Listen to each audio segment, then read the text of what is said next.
ክሊር ላርግላችሁ ከመክፈቱም በፊት መለኮታዊ ስልጣኑን ጌታችን መድኃኒታችን ኢየሱስ ክርስቶስ በገዛ ፈቃዱ ትቶ መጥቷል ብዬ ነው ማምነው። በምድር ላይ መለኮታዊ ስልጣኑን ቢጠቀም አመድ ነው የምንሆነው የነበረው። መዳን የሚባል ነገር የለም ራሱን ባዶ አድርጓል ሲል ኦንቶሎጂካሊ ሳይሆን ከስልጣን አንጻር፣ አሁንም ከመለኮታዊ ስልጣን አንጻር የሚገረፍ ሆኗል፣ የሚታመም ሆኗል፣ የሚሰቃይ ሆኗል። ይሄንን አምናለው። እዚህ ጋም እየተናገርኩ ያለሁት ይሄንን ነው። አሁን የምሰሙትም ስትሰሙ መጀመሪያ ልደት የጠየቀኝ ምንድን ነው? ስልጣን በሰማይና በምድር ተሰጠኝ ያለው ከመለኮት አንጻር የተነገረ ነው ከሰውነት አንጻር የተነገረ ነው አለ። ከመለኮት አንጻር ነው የተነገረው። ለምን ትቶ ነው የመጣው? ስለዚህ ቀድሞ በአንተ ዘንድ በነበረኝ ክብር አክብረኝ ብሎ ለምን ይጸልያል?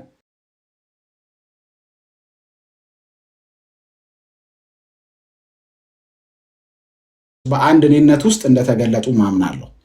በአቋሜ ኬልሴዶኒያን ነኝ። የኬልሴዶንን ወይም የኬልቄዶንን ጉባኤ ነው የምቀበለው። ከዛ አግባብ ተነስቼ ደግሞ በባህሪዎቹ በሁለቱ ባህሪዎች መካከል ሪል ዲስቲንክሽን እውነተኛ የሆነ ልዩነት አለ ብዬ አምናለሁ። መነጣጠል ሳይሆን መለያየት አለ ብዬ አምናለው ማለት ነው። ስለዚህ ያንን ነው ክሊር ላረግላችሁ የመጣሁት ማለት ነው። እና ጥያቄ ተፈጥሮብናል ስትሉኝ የነበራችሁ እና ሀኒሾም ኢዮብም ይሄው መጠየቅ ትችላላችሁ ማለት ነው። ያንቺን ጥያቄ ሳነሳ ግን በዚህ ሳምንት ብዙ ነገሮች ነገረ ክርስቶስ ላይ ነገረ ስላሴ ላይ ብዙ ነገር ሲባል ነበረ። እነሱ የተነሱትን ኑፋቄዎች በሙሉ አልቀበልም። ከዛ አንድ ደግሞ ሁለተኛ ቪዲዮ ተለጥፎ አይቻለሁኝ። ኢየሱስ ክርስቶስ ወደ ክብሩ ተመለሰ ሲል ለየትኛው ባህሪ ነው ብሎ እዛው ዲቤቱ ላይ ያኔ ዲቤት ስናደርግ ልደተ ቃል ጠይቆኝ ነበር። ለመለኮታዊ ባህሪ ነው ብያለሁ። ምንም ጥያቄ መለኮትነትን አላልኩኝም፣ ክብር ነው ያልኩትኝ። ክብርን ደግሞ ጥሎ እንደመጣ እዛው ፊልጵስዩስ ምዕራፍ 2 ላይ ሐዋርያው ጳውሎስ ከ5 እስከ 11 ባለው ክፍል ላይ ይናገራል። አብ አይተፋበትም፣ ወልድ የሚተፋበት ሆኗል። መንፈስ ቅዱስ አልተተፋበትም፣ መንፈስ ቅዱስ አልተገረፈም፣ መንፈስ ቅዱስ በልብሱ ዕጣ አልተጣጣሉም። ወልድ ነው ይህንን በተለየ አካሉ የሆነው። ቀድሞ በአንተ ዘንድ በነበረኝ ክብር አክብረኝ ብሎ ራሱ ጌታችን መድኃኒታችን ኢየሱስ ክርስቶስ ወደ አባቱ ጸሎት አቅርበዋል። ከዛ ደግሞ ፊልጵስዩስ ምዕራፍ 2 ላይ ደግሞ ልክ እንደዛው እንደተሰማለትና ወደ ከፍ ከፍ እንዳደረገው አይደል? የኢየሱስ ክርስቶስን ስም ክብር ከፍ ከፍ እንዳደረገው መጽሐፍ ቅዱሳችን በግልጽ ይናገራል። ስለዚህ ኢየሱስ ክርስቶስ ሰው በመሆኑ ክብሩን ትቷል። ሰው በመሆኑ በገዛ ፈቃዱ ማንም ሳይነጥቀው፣ ማንም ሳይወስድበት፣ ማንም ሳያስገድደው፣ እነዚህ ነገሮች በደንብ ስሙ። ማንም ሳይወስድበት፣ ማንም ሳይነጥቀው፣ ማንም ሳያስገድደው መለኮታዊ ክብሩን ለእኛ ብሎ ትቷል። ምንም ጥያቄ የለውም። በመለኮታዊ ክብር ማለት በመለኮትነት ውስጥ የሚገኝን ክብር ጌታችን መድኃኒታችን ለእኛ ትቶልናል። ኢንካርኔሽን ማለት እሱ ነው። ኢንካርኔሽን ማለት እሱ ነው። ለዛ ነው ኢየሱስ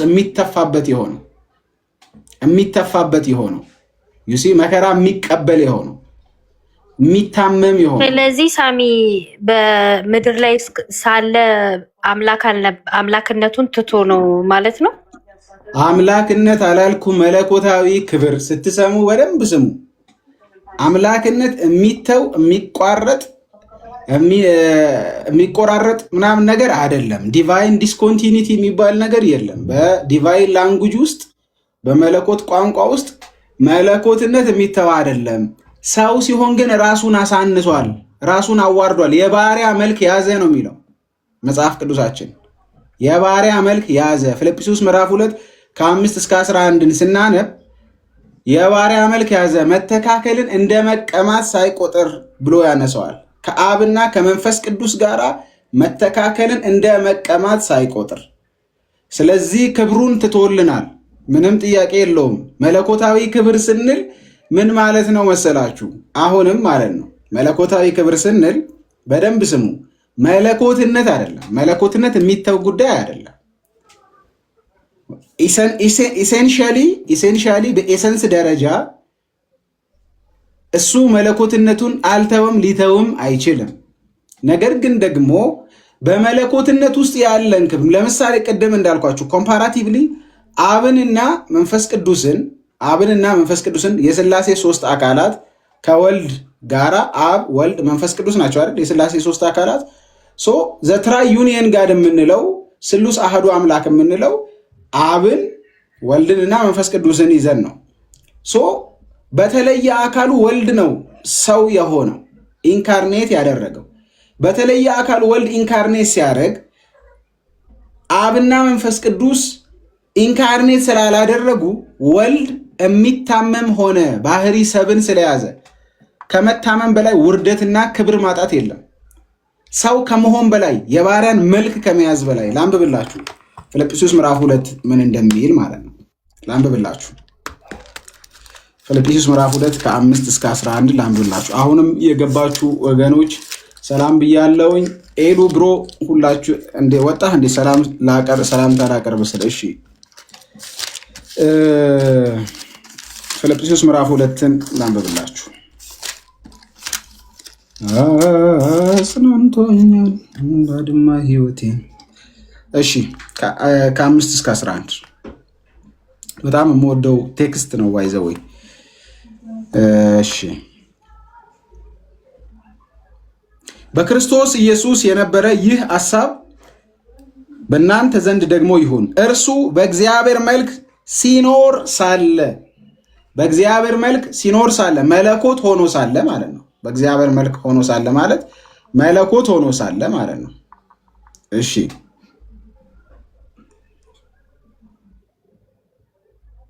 ከእግዚአብሔር ጋር መተካከልን መቀማት እንደሚገባ ነገር አልቆጠረውም።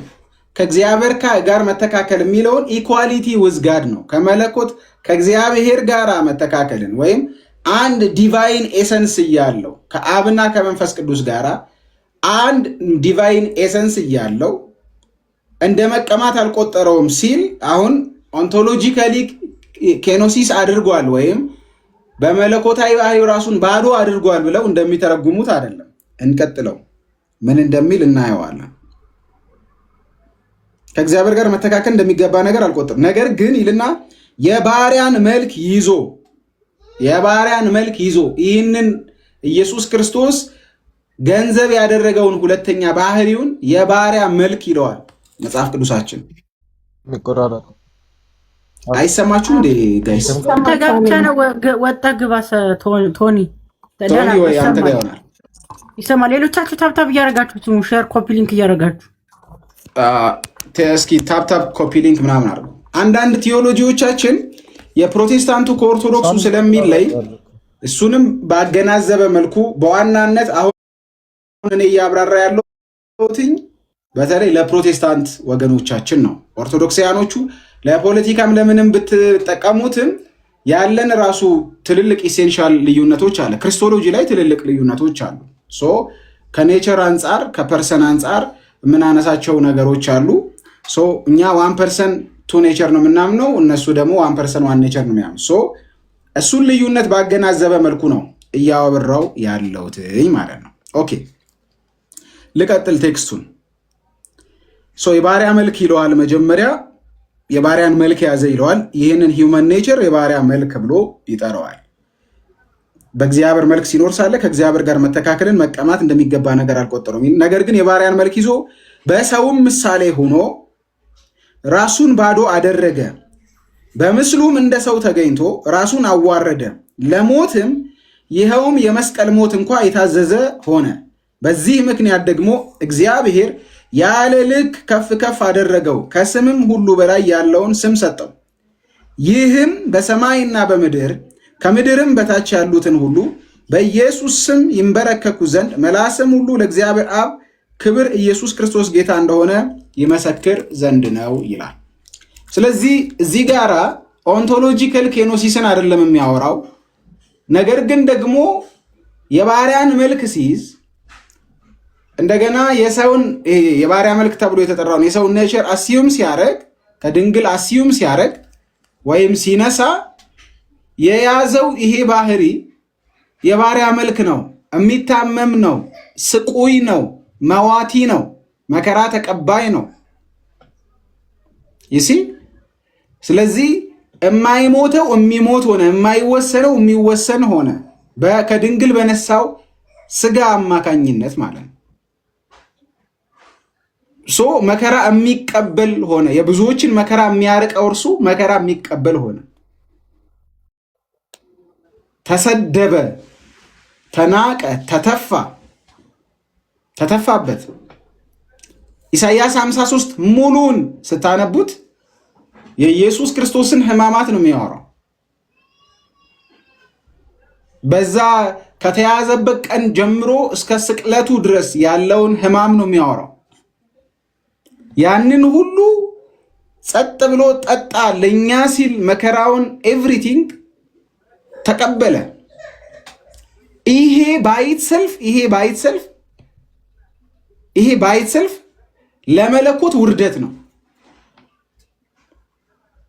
ይሄ ባይት ሰልፍ ለመለኮት ውርደት ነው።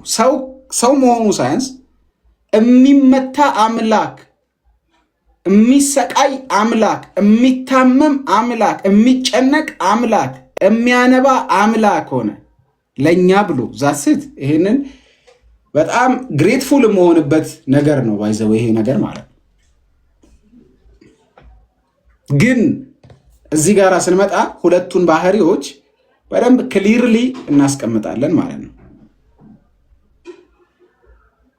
እግዚአብሔር ታመመልኝ በስጋ፣ እግዚአብሔር ታመመልኝ፣ እግዚአብሔር ተሰቃየልኝ፣ እግዚአብሔር አነባልኝ፣ እግዚአብሔር ተጨነቀልኝ።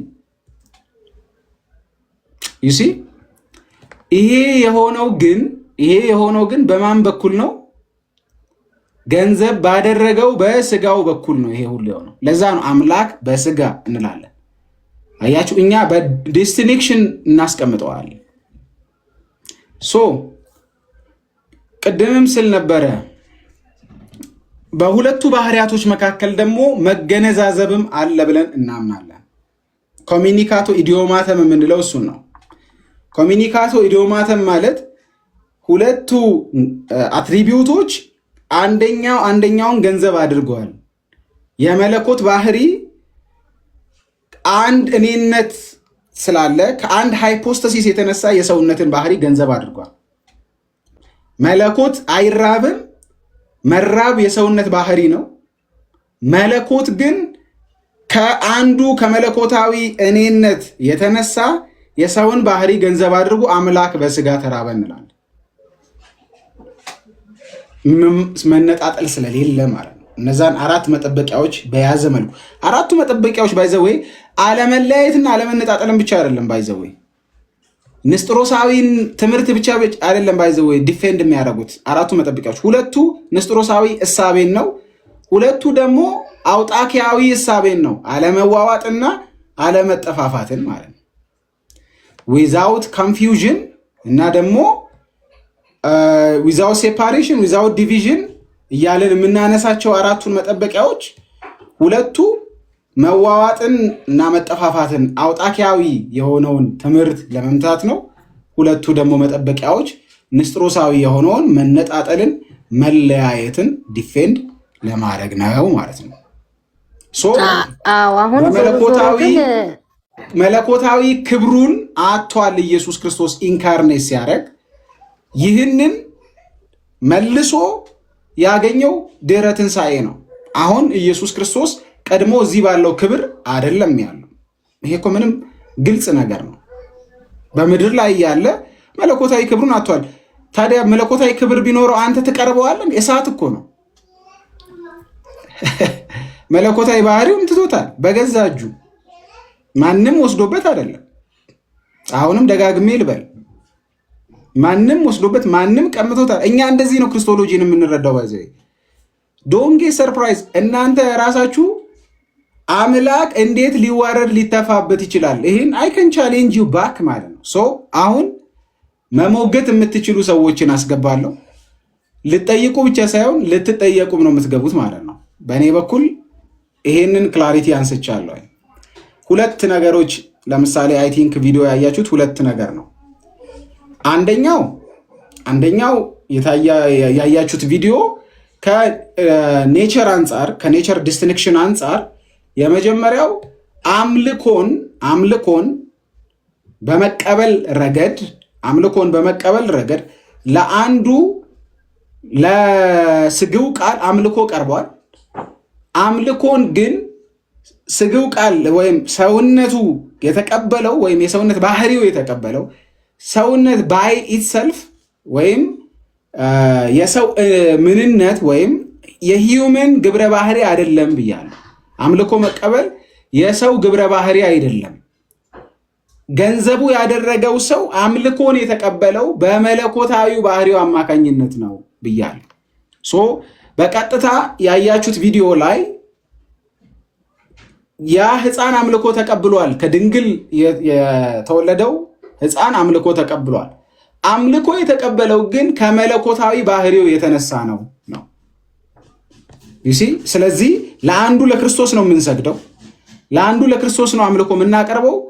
ግን ደግሞ ፖስት ኢንካርኔሽን አሁን እያወራን ያለ ነው ድህረ ስጋዌ ነው፣ ድህረ ትስብእት ነው። ድህረ ትስብእት ግን ሌላ የተጨመረ ባህሪ ስላለ ጌታችን መድኃኒታችን ኢየሱስ ክርስቶስ ሌላ ገንዘብ ያደረገው ባህሪ ስላለ ከዛ ባህሪ የተነሳ ግን ሁለተኛው ባህሪ ስናወራ ለምሳሌ ድህረ ስጋዌ ወይም ድህረ ትስብእት ጌታችን መድኃኒታችን ኢየሱስ ክርስቶስ ቅድመ ትስብእት አንድ ኔቸር ነው ያለው ልክ እንደ አብና እንደ መንፈስ ቅዱስ። ስለዚህ መለኮታዊ ባህሪ ብቻ ነው ያለው። በአካል እኔ የሚል የተለየ አካል ያለው ነው እንጂ በምንነት ግን አንድ ዲቫይን ኔቸር ነው ያለው፣ አንድ ኤሰንስ ነው ያለው። ከዚህ ኤሰንስ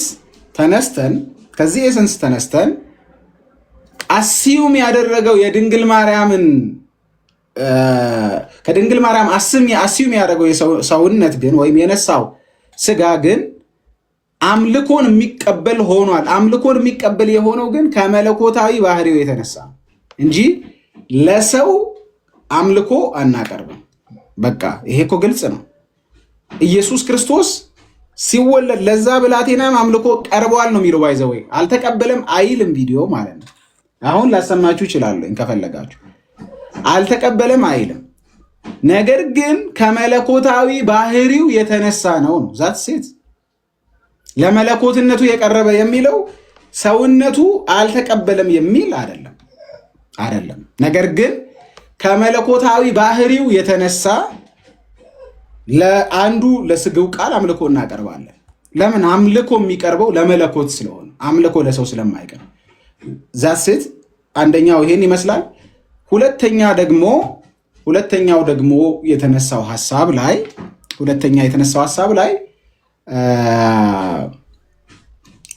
ምንድን ነበር? አሁን ቅድም ሳወራበት የነበረው ኦኬ ክብሩን ስለመተው ማለት ነው። ትቶታል ወይም አቷል ስል የነበረው በመነጠቅ አይደለም። አሁንም በደንብ ስሙ። ማንም ወስዶበት አይደለም። ነገር ግን ሰው በመሆን በገዛ ፈቃዱ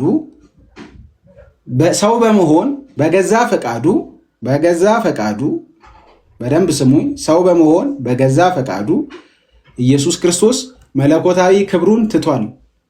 በገዛ ፈቃዱ መለኮታዊ ክብሩን ትቶልናል። ይሄንን እኔ አይደለሁም ሐዋርያው ጳውሎስ ነው የሚለው። መተካከልን ትቶ ሲል ኤሰንሻሊ አይደለም፣ ግን ደግሞ የሚዋረድ ሆኗል፣ የሚተፋበት ሆኗል። መተፋት ውስጥ ክብር ካለ እናንተ ትነግሩኛላችሁ። መከራ መቀበል ውስጥ ለመለኮት ነው ደግሞ እያወራ ያለሁት። እንኳን ለመለኮት ለሰው ውርደት ነው ኢየሱስ የሆናቸው ነገሮች። ባይዘይ እርቃን መሰቀል፣ እርቃን መንጠልጠል እንኳን ለመለኮት ለሰው ክብር ማጣት ነው። አንደኛ ይሄንን ራሱ ባህሪ ገንዘብ ሲያደርግ ሰው ሲሆን ለእግዚአብሔር ውርደት ነው። ለእግዚአብሔር ሰው መሆን ራሱ ውርደት ነው። ባይዘው ሚዩት አድርጋ እድል ስሰጥ ትጠይቃለህ፣ ከዛ ትጠየቃላችሁ ብያለሁ። ዩሲ መለኮታዊ ክብሩን መለኮትነቱን አይደለም ስትሰሙ በደንብ ስሙ። መለኮትነት የሚተው የሚጣል የሚወለቅ አይደለም። መለኮታዊ ክብሩን ግን ትቶልናል፣ ምንም ጥያቄ የለውም እንጂ አትቀርበውም። ብራዘር ትቀልዳለህ። የዘላለምን አምላክ ልታሰቃየው፣ የዘላለም አምላክን ልትገርፈው፣ የዘላለም አምላክን መከራ የሚቀበል ልታደርገው ምን ትቀልዳለህ? በፍጹም። ይሄ እኮ እኛ ቴንኪዩ የምንልበት ትምህርታችን ነው። ባይዘው እግዚአብሔርን እኔ አሁን እግዚአብሔርን ፕሬዝ የማረግበት አዶር የማረግበት ምክንያት ነው ኢየሱስ ክርስቶስን መከራ የሚቀበልልኝ ስለሆነ ማለት ነው። ስለዚህ በዚህ ጉዳይ ላይ ጥያቄ ካላችሁ መጠየቅ ትችላላችሁ። ከመለስኩላችሁ በኋላ ግን ክሊር ካላችሁ በኋላ ቻሌንጅ ማድረግ የምፈልጉ ከሆነ ያው ቻሌንጅ ባክ ትደረጋላችሁ ማለት ነው። ለምን ይሄ የማምንበት በጣም የታመነ ትምህርት ስለሆነ ማለት ነው። ፕራውድሊ የማምነው ትምህርት ስለሆነ ማለት ነው። ትንሿ ማይክ ከፍተሻል። ከአንቺን ጀምር። እሺ ቆይ ከአንቺ ከመጀመሪያ በፊት ከሀኒሾ ልጀምር። ሀኒሾ ቢያንስ ፕሮቴስታንት ስለሆነች እና ቅድምም ስጠይቀኝ ስለነበር ሀኒሾ እሺ ሰላም ጥያቄ የነበረን አምላክነቱን ትቶ የሚል ነገር ሰምቻለሁ መሰለኝ። አይ ቲንክ ኢዮብ ያሰማል። አምላክነቱን ትቶ አምላክነቱን ትቶ ክፈተው። ኢዮብ ካለ ኢዮብ ክፈተው ያሰማኝ።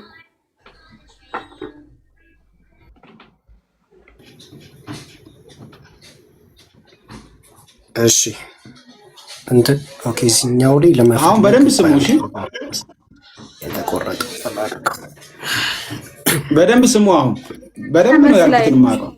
ኢዮብ ከፍተው ምን አለሽ? እና መልስ ላይ ልደት ተጠየቀ በኋላ ሳሚ የሚመልሰው ቅድም ያሰማህን ማለት ነው። እንትና ለቆታል እኮ አንተሽ ለቆታል ኢዮባ። አይ እዛኛው ላይ እኔማ ከዩቲዩብ ላይ ቀጥታ ለማሰማት ነበር። እሱ እዚህኛው ላይ ላድርገውና አይ ቆርጦ ለቆታል መሰለኝ። እሱንም ትችላለህ፣ የሚቀልህን ማድረግ ትችላለህ። እሺ ኦኬ ስለዚህ ለመለኮት ስልጣን ተሰጥቶ ስልጣን የለውም ነበረ። የእናንተ መለኮት ማለት ነው። አይገረስ ተወልህ ለአንተ ሲባል ስልጣን ስሙ በደንብ ኦኬ ይሄኛውን ነው እንድታብራራ የፈለኩት። ምንድን ነው ለመለኮት ስልጣን ተሰጠው የሚለው? መለኮታዊ ስልጣን የዚህኛው መለኮታዊ ባህሪ ነው የሚለው። ለመለኮቱ ስልጣን ተሰጠው ነው የሚለው። እንስማው አንዴ እኮ ትቷል ስለመጣ እኮ ነው። ስልጣን በሰማይና በምድር ተሰጠኝ ነው ለመለኮቱ ነው ወይስ ለዲቫይን? አንድ ሳብሻ ከዚህኛው ጀምሮ ትቶታል የሚለውም እዚሁ ላይ ነው ያለው። ሁለቱም ለመለኮቱ ተሰጠው የሚለው ትቶታልም የሚለው እዚህኛው ላይ ነው።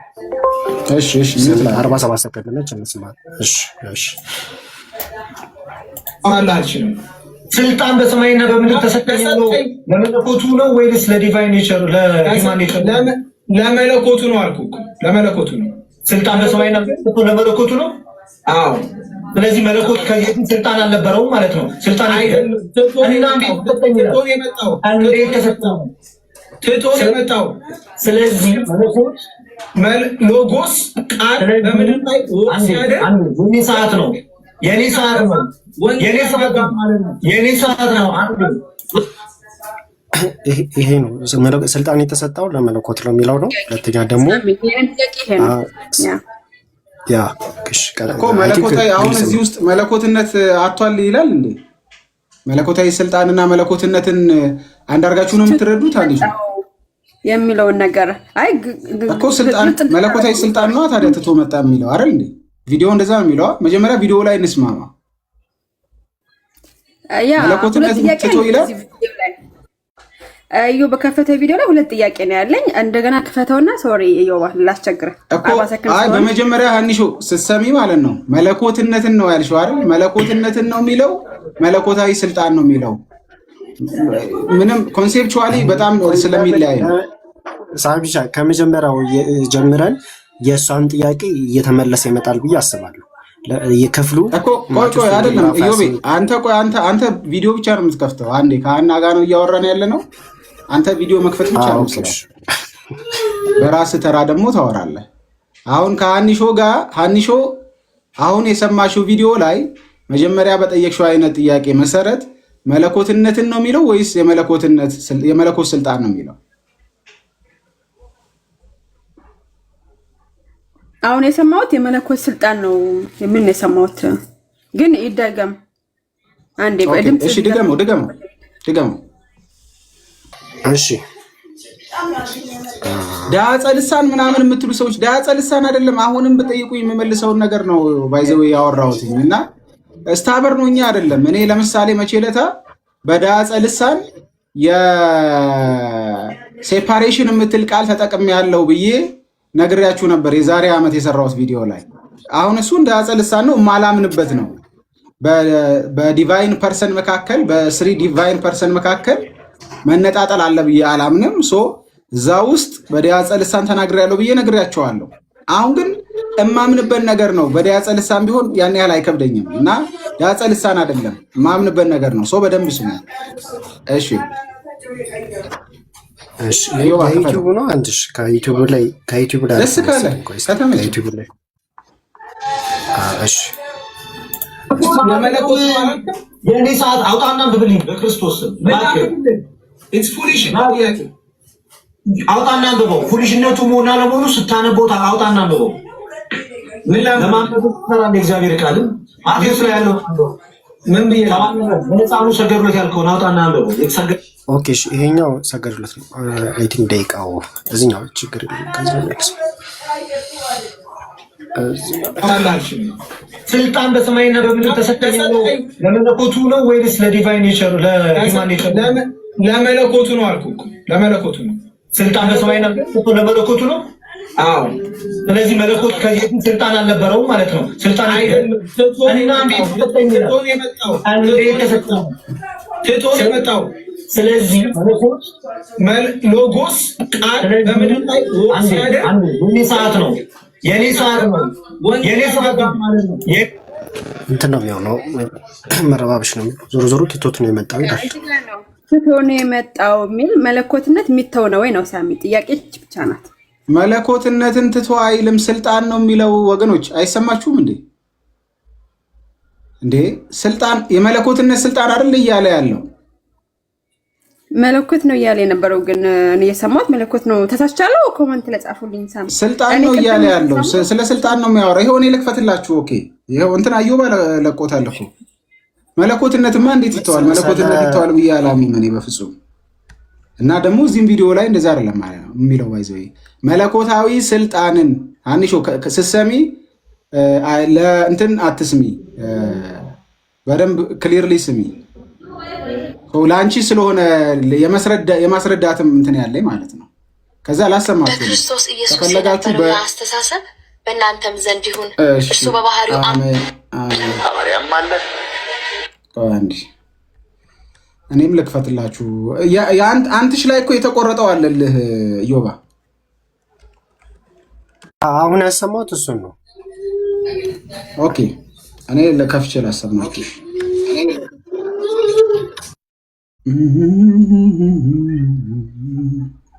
ኦንቶሎጂካል ኬኖሲስ ደግሞ እሱ ላይ ምን አልከኝ? ድገመው። ኦኬ ድገመው። እሺ እኔም እያወጣሁት ነው። ድገመው። ኦኬ ስራ እየሰራሽ ከሆነ የምትሰሚ ሆነ አንሾ ለመጨረሻ ጊዜ አንዴ ትኩረትሽን እዚህ ጋር አድርጊውና ስሚ። እሺ ስልጣን በሰማይና በምድር ተሰጠኝ ነው ለመለኮቱ ነው ወይስ ለዲቫይን ኔቸር? አንዴ ያዘው ለመለኮቱ ነው። ኦኬ ጥያቄው ሲጀምር ስለምንድን ነው የሚጀምረው? ስለ ስልጣን ነው ወይስ አይደለም? ማቴዎስ 28:18 ላይ ነው ጥያቄው እኮ። ስለ ስልጣን ነው ወይስ አይደለም? ስለ ስልጣን ነው። ስልጣን በሰማይና በምድር ተሰጠኝ የሚለው ነው ጥያቄው። አዎ፣ ስለዚህ ስለ ስልጣን ነው ማለት ነው። ይሄ ስልጣን ለዲቫይን ኔቸሩ ነው ለሂውማን ኔቸሩ ነው ብሎ ጠየቀ ማለት ነው አይደለ? ሰው መልሱ ከዛ ቀጥል ማለት ነው። እሺ ቀጥል። ስልጣን በሰማይና በምድር ተሰጠኝ ብሎ ለመለኮቱ ነው ወይስ ለዲቫይን ኔቸር ለመለኮቱ ነው? ለመለኮቱ ነው አልኩ። ለመለኮቱ ምኑ ስልጣን በሰማይና በምድር ለመለኮቱ ነው? አዎ። ስለዚህ መለኮት ከዚህ ስልጣን አልነበረውም ማለት ነው። ስልጣን አሁንም የጠየቀን መለኮት ከዚህ በፊት ስልጣን አልነበረውም ብሎ አሁንም ስለ ስልጣን ነው እየጠየቀ ያለው። እንደዚህ ፖዚ ያደረግን እናወራው ብዬ ነው። እሺ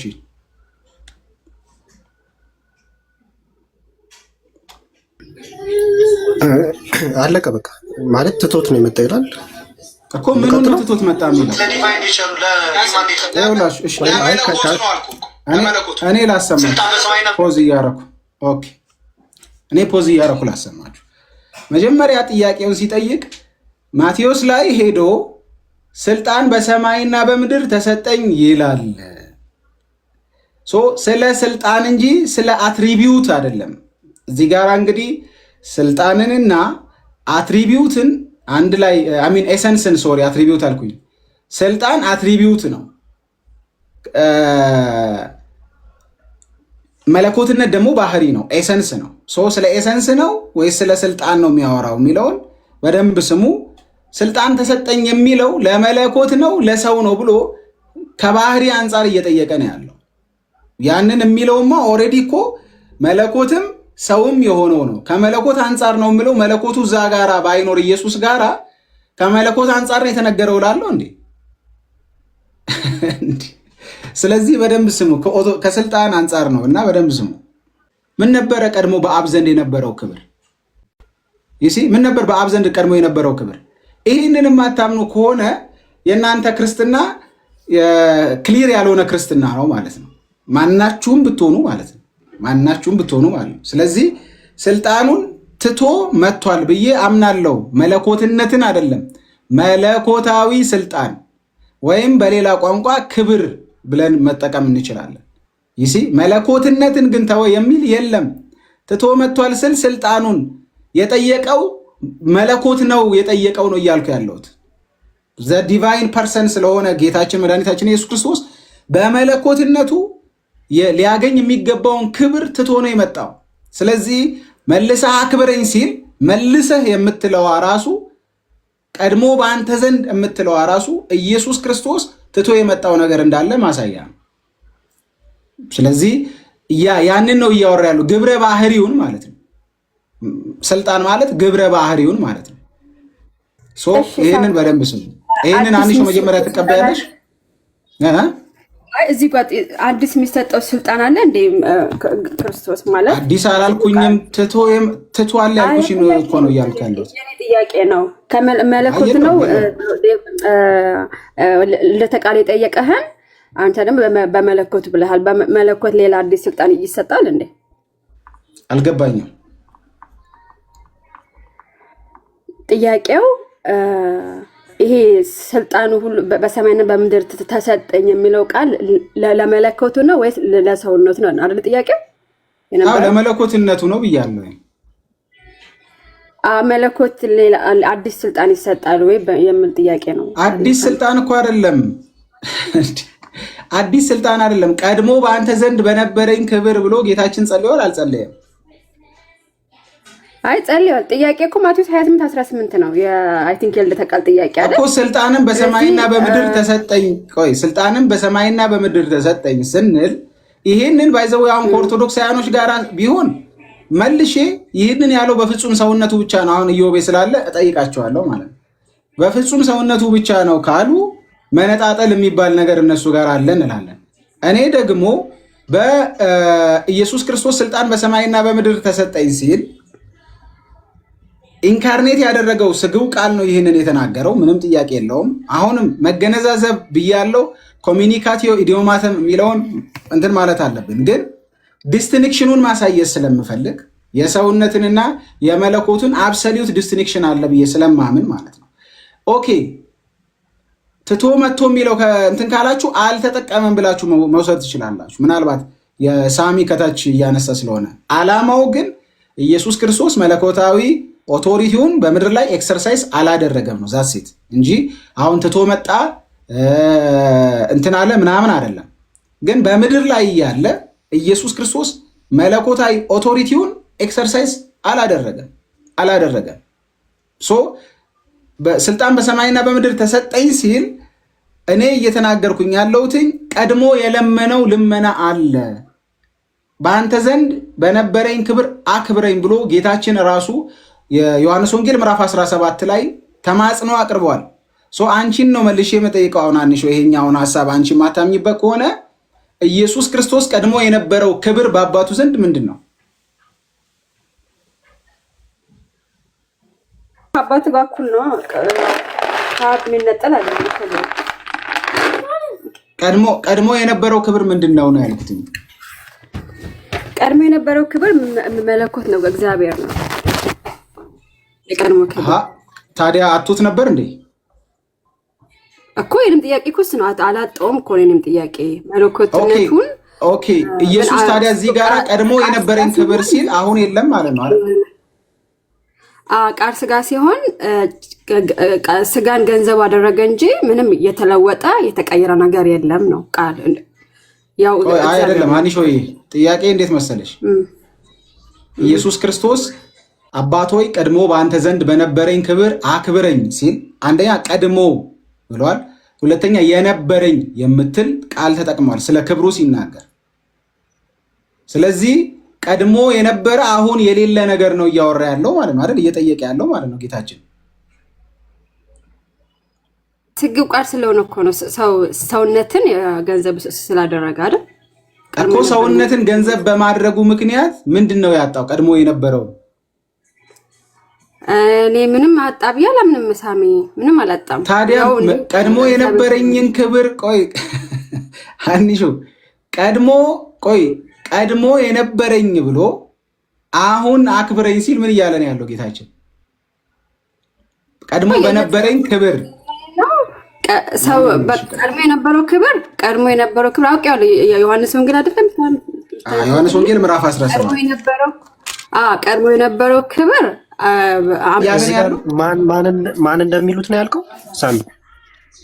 አበውረዳ አንተ ኦርቶዶክሳውያን እንደምትል ነው። ድራማ ለዚህ ሊሰራ ነው ትለለ እንዴ? ምንድነው በመሀል የምትገባው? ኧረ ሳቢ ኦኬ፣ እሺ ቀጥሉ። ከሱ ጋርና ከኔ ጋር ድራማ የሚለውን እመጣልሃለሁኝ። ለአቅርቦተ ሰይጣን ነው ያለው። ጌቴሴማኒም ላይ ኢየሱስ ክርስቶስ ይህ ፈቃድ ከኔ ትለፍ ያለው የእኛን እንትን ለማሳየት ነው ምናምናም ብሎ ድራማ አይደል የምታደርጉት? አይ እመጣልሃለሁ አንተ ጋር ከፈለክ፣ ግን አሁን በመሀል አትግባ። ቆይ ሀኒሾ ቆይ ቶኒ ሚውት አድርግ። ፍጹም ሰው ፍጹም አምላክ የሆነው ፍጹም ሰውነትን ገንዘብ ሲያደርግ የሚተፋበት የሚናቅ የሚሰቃይ የሚታመም ሆኗል ወይስ አልሆነም? የራሱ ባደረገው ገንዘቡ ባደረገው ሰውነት አማካኝነት ሆኗል። ኢሳያስ ላይ እኮ ይናገራል ሆኗል። ያ ኦኬ፣ ይሄ ለመለኮት ክብሩ ነው? አይ መለኮት አይታመምም። መለኮት እንትን አይልም። እንደዛ ሳይሆን ግን ደግሞ መነጣጠል ይሆን እኮ ይሄ ለመለኮት ክብሩ ነው ወይ? አንሾ ይሄ ለመለኮት ክብር ነው አይደለም? አይ መሰደብ፣ መናቅ፣ መተፋት፣ መታመም ያ አይ በስግው ቃል ነው እንደዛ የሆነው። ስጋን ገንዘብ ባደረገው ነው። በስግው ቃል ነው የሆነው። እኔ እየጠየኩሽ ያለሁት ግን ለመለኮት ኢየሱስ ክርስቶስ ፕሪ ኢንካርኔሽን እኮ ኤግዚስት ያደርግ ነበር አይደል እንዴ? ቅድመ ትስብእት ከማርያም ስጋን ከመንሳቱ በፊት እኮ ህልው ያደርግ ነበር አይደል? የነበረ። ስለዚህ እኔ በሚለው አካሉ በተለየ አካሉ ነው ከአብና ከመንፈስ ቅዱስ በተለየ አካሉ ሰው የሆነው አይደል? ያ ትክክል። ስለዚህ ሰው ከመሆኑ በፊት የሚሰቃይ አልነበረም፣ የሚታመም አልነበረም፣ መከራ የሚቀበል አልነበረም አይደል? ልክ ነው እኮ ምንም ጥያቄ። ይሄንን ሁሉ የሆነው ሰው በመሆኑ ውስጥ ነው። የባሪያን መልክ ስለያዘ ነው ወይስ አይደለም? ፊልጵስዩስ ላይ እንደሚናገር። ስለዚህ ይሄ ለውጥ ማለት ነው። ለምሳሌ ባለመለወጥ ውስጥ ያለ ለውጥ። ባለመለወጥ ውስጥ የምለው ለምንድን ነው? መለኮትነትን ጥሎ ስላልመጣ አለመለወጥ አለ። there is changeability in the big framework of unchangeability የምንለው ለዚህ ነው። ባይዘው ኢንካርኔሽን ላይ there is changeability እግዚአብሔር አይለወጥም እንላለን አይደል? ባለመለወጥ ውስጥ ግን ተለውጧል። ለምሳሌ እግዚአብሔር ኦንቶሎጂካሊ በደንብ ስሙ የማይለወጥ ነው ብለን ከአትሪቢዩት አንጻር ከዲቫይን አትሪቢዩት አንጻር እናስረዳለን። ባለመለወጥ ውስጥ ግን ደግሞ ተለውጧል። ያልነበረውን ሰውነት ደግሞ ገንዘብ አድርጓል። የሱ ያልነበረውን ደግሞ ባህሪ ገንዘብ አድርጓል። በዚህ ለውጥ ውስጥ የማይሰደበው የማይታመመው የሚታመም ሆኗል። ስቁይ አልባው ኢመዋቲው መዋቲ ሆኗል። የሚሰቃይ ሆኗል። ፔይንን ፊል የሚያደርግ ሆኗል። ገንዘቡ ባደረገው ሰውነት ምክንያት ማለት ነው። ስለዚህ ይሄ ስግው ቃል የሆነው ጌታ ቀድሞ በአንተ ዘንድ በነበረኝ ክብር፣ ይህንን መቼም አማርኛ ነው፣ በጣም ሲምፕል አማርኛ ነው። ቀድሞ ይላል የነበረኝ ይላል። ስለዚህ ፓስት ቴንስ ነው ማለት ነው። ያለፈ አላፊ ነገር ነው እያነሳ ያለው ማለት ነው። ከአሁን በፊት የነበረው አሁን ግን በዛ ሙመንት ላይ የሌለውን ነገር እየጠየቀ ነው ያለው ማለት በጣም በአጭር ቋንቋ ማለት ነው። መለኮታዊ ኦቶሪቲውን ወይም ስልጣኑን ነው እያልኩ ነው ያለሁት። ይሄንን በደንብ ነው ማምነው። በደንብ ኢየሱስ ክርስቶስ ኢንካርኔት ሲያደርግ ማብራራት ካለብኝ ማለት ነው። እሺ አንድ ላይ ምትመልስልኝ ስላምሻ ጌታ ኢየሱስ መለኮቱን ሁሉን ቻይነቱ ገዥነቱን ሙሉ በሙሉ ያው ምድር ላይ ያን ነው አልተወሰነም አይደለ? እንደገዛ ነው ሁሉም ቻይ ነው በምድር ላይ ማለት ስግው ቃል ነበር። በቃ እሱን ነው እያልኩሽ ያለሁት። ለምሳሌ በአትሪቢዩት ደረጃ የምናነሳ ከሆነ ማንም አልወሰደበትም፣ ማንም አልነጠቀውም፣ ግን አልተጠቀመበትም። ለምን? ኢንካርኔሽን መተናነስ ስለሆነ። ኢየሱስ ክርስቶስ መለኮታዊ አትሪቢዩቱን ማንም አልነጠቀውም። በደንብ ስሙኝ። ማንም አልወሰደበትም፣ ማንም አልቀማውም። በገዛ ፈቃዱ ግን አልተጠቀመበትም። ለምን? ለምሳሌ ኢየሱስ ክርስቶስ አረገ የምትሏቸውን ነገሮች በሙሉ ይኸውላችሁ፣ አትሪቢዩትንና ኤሰንስን እንለይ። እሺ፣ አትሪቢዩትና ኤሰንስ እንለይ። መለኮት ነው፣ ግብረ መለኮታዊ ባህሪውን ግን አልተጠቀመም ነው። አሁንም በደንብ ስሙ። መለኮት ነው። በተለይ ፕሮቴስታንቶች ስሙ፣ በዋና ኮንሰርን ለእናንተ ክሊር ማድረግ ስለሆነ ማለት ነው። መለኮት ነው፣ በምድር ላይ ሲመላለስ ዲቫይን ነው፣ ጋድማን ነው፣ በስጋ የተገለጠ እግዚአብሔር ነው። ነገር ግን ደግሞ መለኮታዊ ባህሪውን ግን የመለኮታዊ ባህሪ ግብረ ባህሪውን ወይም አትሪቢዩቱን ግን አልተጠቀመበትም። የምታነሷቸውን ተጠቅመዋል ብላችሁ የምታነሷቸውን ነገሮች በሙሉ ቴክስቶቹን መወያየት እንችላለን። ያንን ነው እያልኩ ያለሁት ማለት ነው። በሌላ ቋንቋ ፉሊ ዲቪኒቲውን ኤክሰርሳይዝ አላደረገም። ልክ አብ ፉል ዲቪኒቲውን ኤክሰርሳይዝ እንደሚያደርገው መንፈስ ቅዱስ ፉል ዲቪኒቲውን ኤክሰርሳይዝ እንዳደረገው በምድር ላይ ጌታችን መድኃኒታችን ኢየሱስ ክርስቶስ ፉል ዲቪኒቲውን ኤክሰርሳይዝ አላደረገም። ያ ነው ባይዘዌ ነገረ ስጋዊ ማለት፣ ያ ነው ነገረ ትስብት ማለት ማለት ነው። ኢንካርኔሽን ማለት እሱ ነው። ኢንካርኔሽን ኢዝ ኦል አባውት ሊሚቴሽን፣ ሊሚት ነው ያደረገው ራሱ። ለዛ ነው የሚታመም የሆነው። በሙሉ መለኮታዊ አትሪቢዩቱ ኢየሱስ ክርስቶስ ራሱን ማኒፌስት ቢያደርግ ኖሮ ማንም ሰው ቀርቦ አይገርፈውም። ማንም ሰው ቀርቦ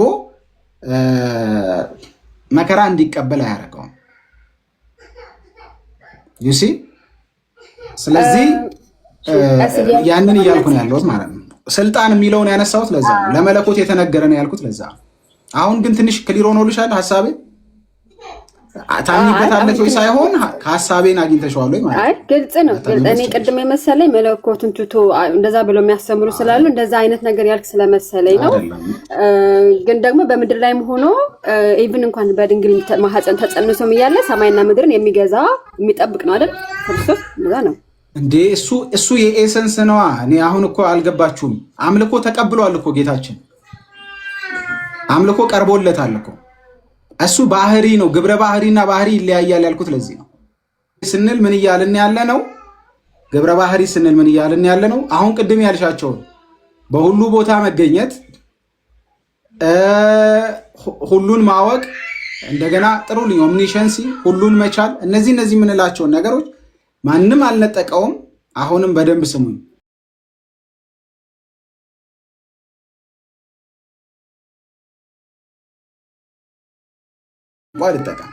አልተጠቀመበትም። በምድር ላይ ሲኖር ጌታችን መድኃኒታችን ኢየሱስ ክርስቶስ አልተጠቀመበትም። ለምን? ለመተናነስ ነው የመጣው ራሱ እኮ መከራ ሊቀበል ነው የመጣው እኮ ሊዋረድልን ነው የመጣው ሊሞትልን ነው። ለምን ብሎ ነው? መለኮታዊ ባህሪውን ከተጠቀመ ማን አጠገቡ ይቀርባል? ማን አጠገቡ ይቀርባል? ትቀልዳላችሁ እንዴ? መለኮታዊ ባህሪውን ኤክሰርሳይዝ አደረገ ማለት ወይም መለኮታዊ አትሪቢዩቱን ኤክሰርሳይዝ አደረገ ማለት ማንም ሰው ኢየሱስ ክርስቶስን መከራ የሚቀበል ሊያደርገው አይችልም። ኢንካርኔሽን ሊሚቴሽን ነው። ራሱን ገደበ፣ በገዛ ፈቃዱ ራሱን አዋረደ። ያንን ነው የሚለው ባይዘወይ ፊልጵስዩስ ምዕራፍ 2 ላይ እየተናገረ ያለው ያንን ነው። ፊልጵስዩስ ምዕራፍ 2 ላይ ቅድም ባነበብኩላችሁ መሰረት እንደዚህ ይላል። ከዓለም ሌላ ማቴዎስ ጋር ሄጃለሁ። ከእግዚአብሔር ጋር መተካከልን እንደሚገባ መቀማት እንደሚገባ ነገር አልቆጠረውም ብሎ የባሪያ መልክ ያዘ ይለዋል።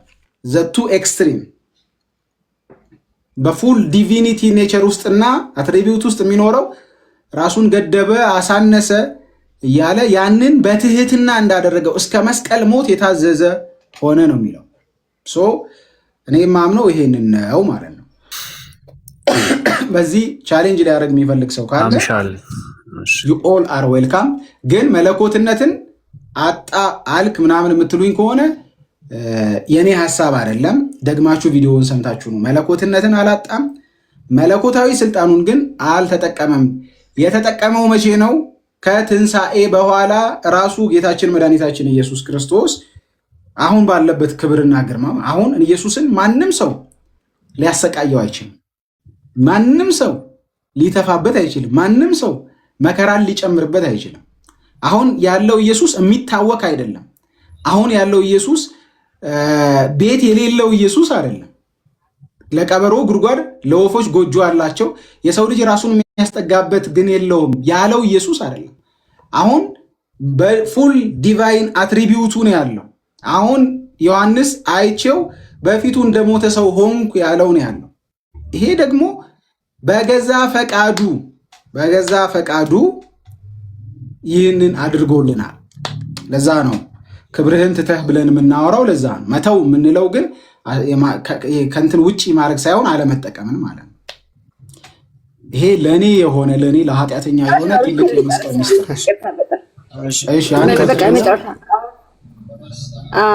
አሁን ክርስቶስ ሰው ሲሆን መለኮትን በጭራሽ አላጣም። በቃ ይሄ ግልጽ እንድታረገው ነው ብለሃል እያልክ ሳይሆን በቃ ሰው ሲሆን መለኮትነቱን አላጣም ብለህ እንድዘጋው ፈልጌ ነው። ምንም ጥያቄ የለውም። ምንም በፍጹም ኦንቶሎጂካል ኬኖሲስ። ይሄ ኦንቶሎጂካል ኬኖሲስ ማለት በቃ እስላም መሆን ማለት ነው።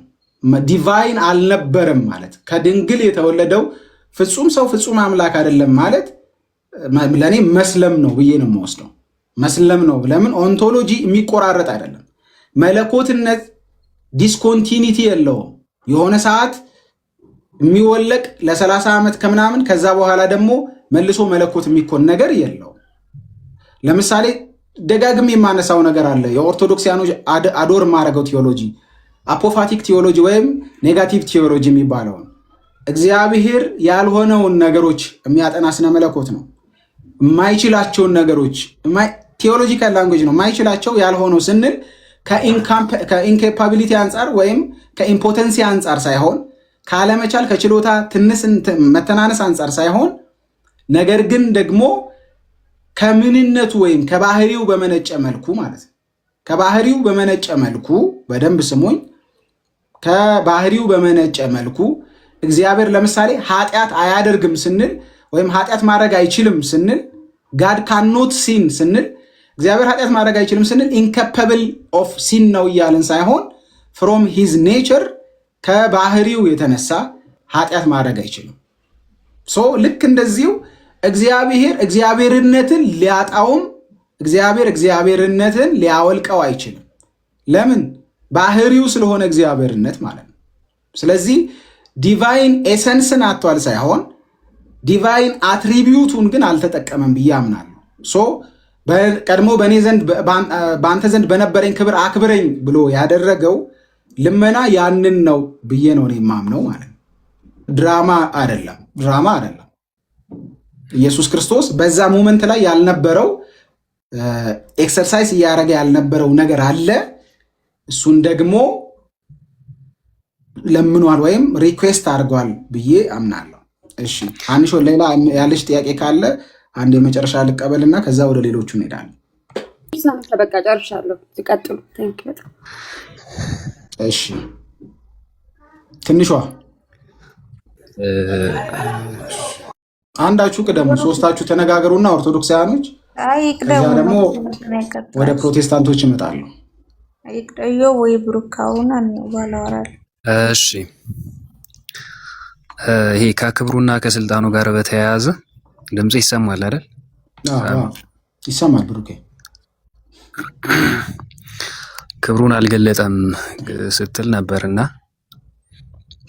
ያ ማለት ክብሩን ከአባቱ ዘንድ ትቶት መጥቷል ማለት ነው እያልክ ስታብራራው ነበረ። ለምሳሌ የማቴዎስ ወንጌል ምዕራፍ 17 ቁጥር መተው ማለት የሆነ ቦታ ማስቀመጥ ምናምን አይደለም። እሺ አለመጠቀም የሚለውን የሆነ ቦታ ላይ ምናምን ያ ማለት አልገለጠውም ነው አይደል ክብሩ?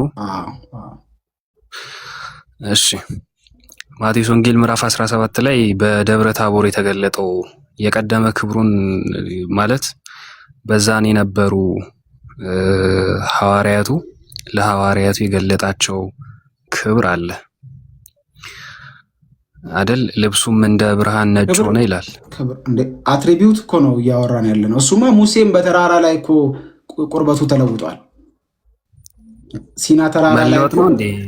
ደብረ ታቦር ላይ የተገለጠው መለወጥ ነው። ልብሱም ማለት አብረውት እኮ ከዛ በፊት እኮ አብረውት ሲበሉ ሲጠጡ የነበሩ ሰዎች ናቸው ተራራ ላይ የወጡትና ከዛ ያንን ኢየሱስ እዛ ጋር ክብሩን አልገለጠም። ክብር ባይዘወይ ስለ አሁንም በደምብ ስማ። ከአትሪቢዩት አንጻር ነው። አትሪቢዩት አይደለም። መለኮትማ መለኮት እኮ ነው እያወራሁ ያለሁትን ነገር ሰምቶ አትሪቢዩቱን ገልጦታል እያልኩ ነው። ተገልጧል። የመለኮት ምን አይነት አትሪቢዩት ተገልጿል? እስኪ ንገረኝ። ምን አይነት አትሪቢዩት ነው እዛ ጋር የመለኮት ክብር ተገልጧል? ደብረ ታቦር ተራራ ላይ የተገለጠው ምን አይነት አትሪቢዩት ነው ማለት? ክብሩ መለኮታዊ ክብሩ ነው። መለኮታዊ ክብሩ እያልኩ ነው እኮ አንተ። መለኮታዊ ክብሩ አትሪቢዩት ነው የተገለጸው።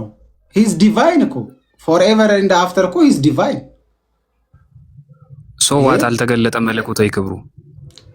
ኦኬ በደንብ ስማኝ። አሁን ኢየሱስ ክርስቶስ ኢንካርኔት ሲያደርግ መለኮትነትን አልተወም። ስለዚህ መለኮትነትን ኤኒ ታይም ሊያዩት ይችላሉ። ሰግደውለታል። ሰባ ሰገል አምልኮ አቅርበውለታል። ይሄ ከኤሰንስ ጋር የሚገናኝ ነው። ግብረ መለኮት አትሪቢዩቱ ከኤሰንሱ ጋር ሊነጠል ይችላሉ። ገና ከጀምሩ አትሪቢዩቱ ሊገለጥ የሚችለው እኮ ከኤሰንሱ የተነሳ ነው አይደል? ሊነጠል ሳይሆን አትሪቢዩት ኢዝ የባህሪ መገለጫ ነው አይደል? ግብረ ባህሪ የምንለው እኮ የኤሰንስ መገለጫ ነው አይደል? ኢነርጂያ እያልን ያለ ነው አይደል? አትሪቢዩት ስለ ኢነርጂያ እያልን ያለ ነው አለ አይደል? አለ እየሰማሁ ነው። ስለዚህ እኔ እያወራው ያለሁት ስለ ኢነርጂያው እንጂ ስለ ኤሰንስ አይደለም ማለት ነው። እዛ ጋር የታየው ኤሰንስ ነው። ሂዝ ጋድ ማለት ኤሰንስ ይታያል። ምንድን ነው ይታያል ስትል አሁን ኤሰንስ ይታያል እንዴ ሲጀመር? ኦኬ ኤሰንስ ይታያል አይታይም ስትል አሁን ለምሳሌ ኤሰንስ ኢነርጂ ዲስቲንክሽንን ከሆነ የምትቀበለው ከዛ ደግሞ ወይ ዲቫይን ሲምፕሊሲቲን ከሆነ የምትቀበለው ራሱን የቻለ ውይይት ነው የሚሆነው። ኤኒዌይስ እዛ ጋር የተገለጠው ነገር ሲምፕሊ ኢየሱስ ክርስቶስ አይደለም ሲጀምር። አሁን እዛ ጋር ሲገልጥ የምትመለከተው አይደል? ሴናሪዮውን ራሱ ዝም ብለን ብናየው ሙሴና ኤልያስ ተገለጡ አይደል? ብሩኬ እንትን ኦፍኮርስ ስለ ኢየሱስ ክርስቶስ መልኩ እንደተለወጠባቸው ልብሱም ደግሞ የመልክ መለወጥን ነጭ እንደሆነ ይናገራል። የመልክ መለወጥን ካነሳህ ደግሞ ሙሴም እኮ ሲና ተራራ ላይ ተለውጧል። እኮ እዛ ጋር ይኸውልህ፣ እዛ ጋር ክርስቶስ ኢየሱስ ያ ነገር ሲፈጠር ክርስቶስ ኢየሱስ መለኮታዊ ክብሩን እየገለጠ አይደለም ወይ ነው? አያሳይም፣ በፍጹም አያሳይም።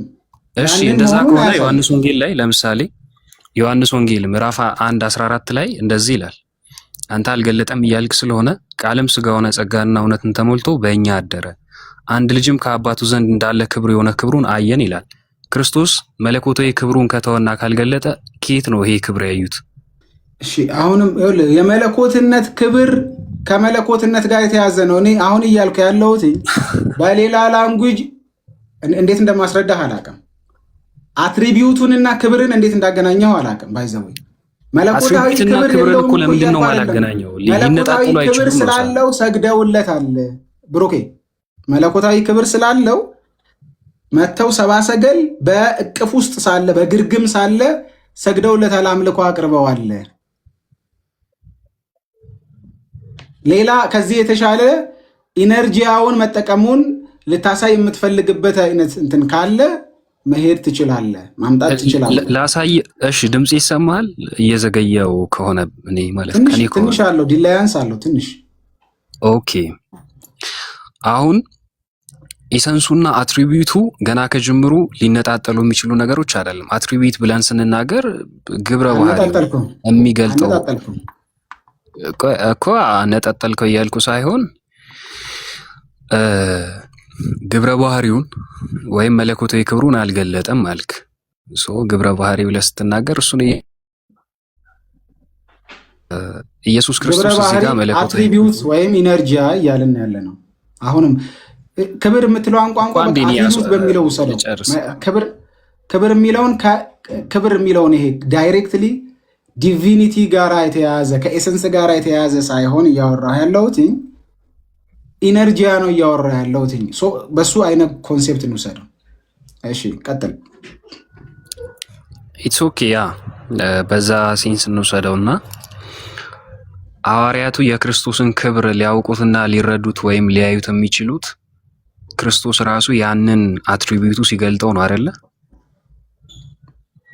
ምን ማለት ነው?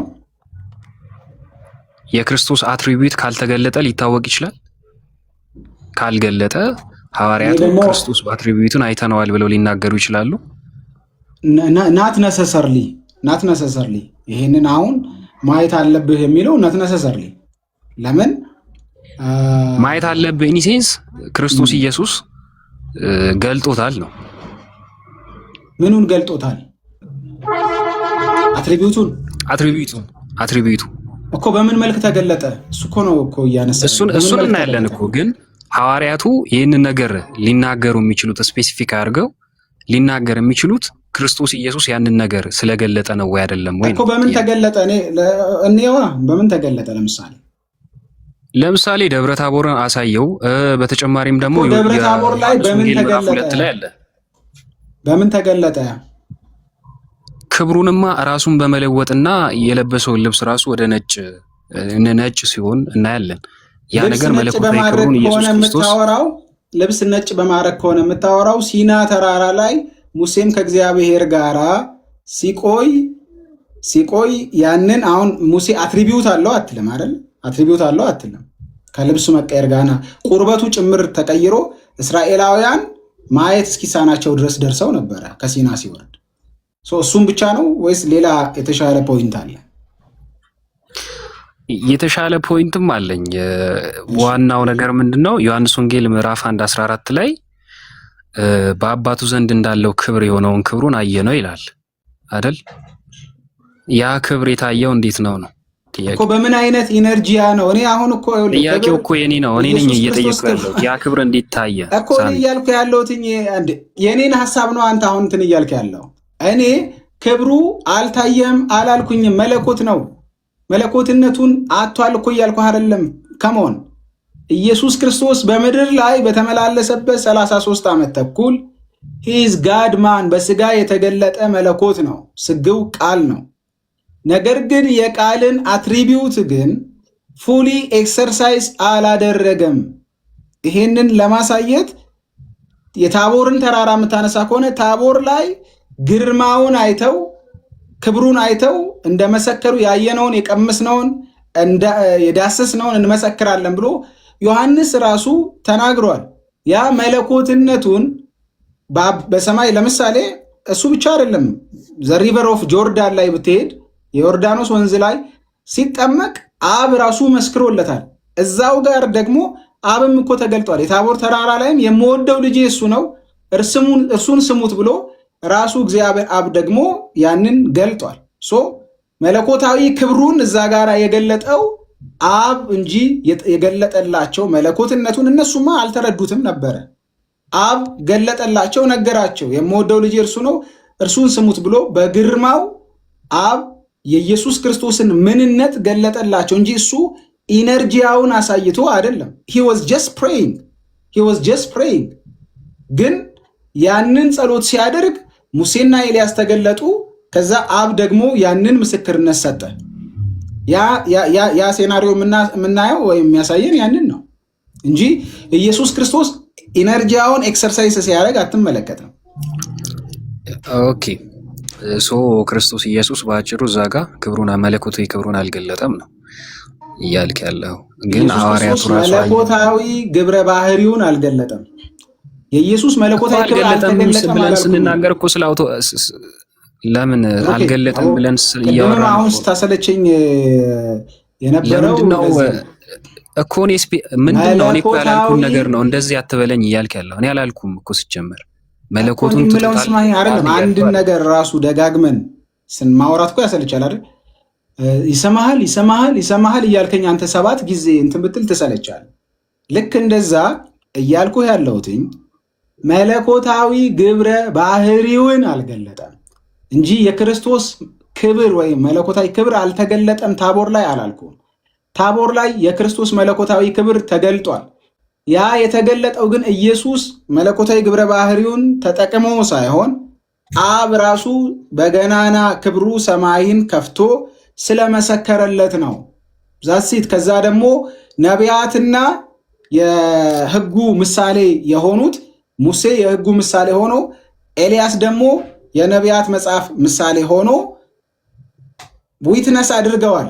ዛሲት ያንን ነው የሚለው እንጂ ኢየሱስ አትሪቢዩቱን መግለጡን እዛ ክፍል ላይ ምንም የሚያነሳ ነገር የለም። ሙሴና ኤልያስ ሕግና ነቢያትን ወክለው መሰከሩለት። ከሰማይ ደግሞ አባቱ መሰከረለት። በቃ ያንን ነው የምናየው። የልብስ መለወጥን ከሆነ እና የቁርበት መለወጥን ከሆነ የምታነሳው ግን ዘ ሴም ሴናሪዮ ኦከርስ ኢን ዘ ማውንቴን ኦፍ ሳይና ሙሴ ጋር ማለት ነው። እሺ ዕብራውያን ሌላ ሀሳብ ካለ ምናልባት ማምጣት ትችላለህ። ዕብራውያን ምዕራፍ 1 ቁጥር 3 ላይ እንደዚህ ይላል። ስለ ስልጣኑም ብያወራ ስለነበረ እርሱም የክብሩ መንጸባረቅና የባህሪው ምሳሌ ሆኖ ሁሉም በስልጣኑ ቃል እየደገፈ ኃጢአታችን በራሱ ካነጻ በኋላ በሰማያት በግርማው ቀኝ ተቀመጠ ይላል አይደለ? ድምጼ እየተሰማ ከሆነ ይሰማል። አዎ ልክ ነው። እሺ ቅድም ምን ስትል ነበረ? ኢየሱስ ክርስቶስ መለኮታዊ ስልጣኑ የአትሪቢዩቱ በምድር ላይ አልተጠቀመም ስትል ነበር አይደል? እስከ መስቀልና ከመስቀል ድህረ ትንሣኤና ክሮስ ላይ ነው። ክሮስ ላይ አቶነመንቱ ራሱን የቻለ የአቶነመንት ስራ ራሱን የቻለ ዲቪኒቲን አኳየር ያደርጋል። ስለዚህ መስቀል ላይና ድህረ ትንሣኤ ላይ እንጂ በኖረበት በ33 ዓመት ተኩል ግን ኢየሱስ ክርስቶስ ራሱን ገድቧል በገዛ ፈቃዱ። አሁንም ደግሞ ለምሳሌ ኃጢአትን ይቅር ማለት መለኮታዊ ስልጣን አይደለም? ኃጢአትን ይቅር አለ የሚለውን ጌታችን መድኃኒታችን ኢየሱስ ክርስቶስ ኃጢአትን አስተሰርየዋል የሚለውን ሐሳብ ምን ብሎ ነው የመለሰላችሁ? ይቅር ማለት መለኮታዊ ስልጣን ነው አይደለም? ኢየሱስ ክርስቶስ ራሱን ከእግዚአብሔር ጋር ያስተካክላል። ምንድን ነው ኃጢአት ተሰርዮልሃል ሲል ከአንዱ ከእግዚአብሔር በቀር ኃጢአትን የሚያስተሰርያለን ሲሉት ጌታችን መድኃኒታችን ኢየሱስ ክርስቶስ ለሰው ልጅም ይህ ስልጣን ተሰጥቶታል ብለዋል። ያ ማለት ነው አሁን መለኮታዊ ስልጣኑ እሱንማ አንተ ትፈተዋለህ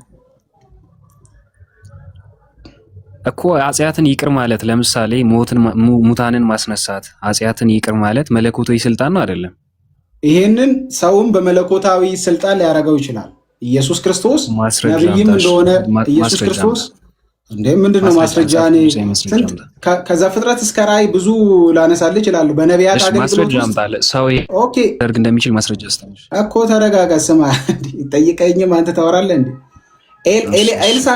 ኤልሳ እንኳን በሬሳው ተነስቷል የሞተ እሱ ብቻ አይደለም። ልምጣልህ ሐዋርያቶች ብዙ ታምራት አድርገዋል። ሶሪ አንዴ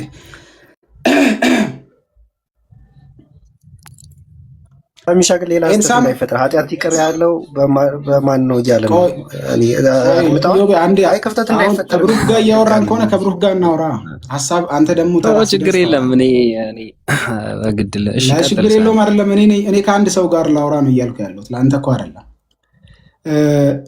አንድ ሰው በእግዚአብሔር መንፈስና በእግዚአብሔር ኃይል አንዴ ቆይ ውሃ ላስመጣ ሶሪ እሺ ታዊ ስልጣን ኢየሱስ ክርስቶስ ምድር ላይ ያደረጋቸውን ነገሮች ሊያደርግ ይችላል ነው እያልኩ ያለሁት። በመለኮታዊ ስልጣን ሰው ለምሳሌ ሐዋርያት ታምራትን ልታነሳልኝ ነበር አይደለ? ታምራት ብቻ አይደለም ነው የሞተ ማስነሳት ይቅር ማለት በብሉይ ኪዳን ኤልሳ አድርጎታል። ለምሳሌ መጽሐፍ ቅዱስ የአጽያት ይቅር ማለትን ከእግዚአብሔር ውጪ ማንም እንደሌለ ይናገራል። ቆይ ስለሞት አሁን የሞተ ማንሳት ብለህ ጠይቀህ ነበር። በብሉይ ኪዳን ስለ አጽያት ይቅርታ ማንስቼልህ ነበር። እየመረጥክማ መሄድ የለብህም። እየመረጥኩ አይደለም እሱን መልሼልህ ነበር። አሁን ኢዮብ መለሰ እንጂ ችግር የለውም ትመለሳለህ፣ ችግር የለውም። እኔ ለአንተ ነው እኮ እንደውም ኢዮብ እያገዘ ያለው እንዲህ ማለቱ ነው እኮ ገብቶሃል እያለህ ነው። ለእኔ አጋዥ አልፈልግም ብሩኬ፣ እኔም ብቻ እንድሰማኝ ነው የምፈልገው።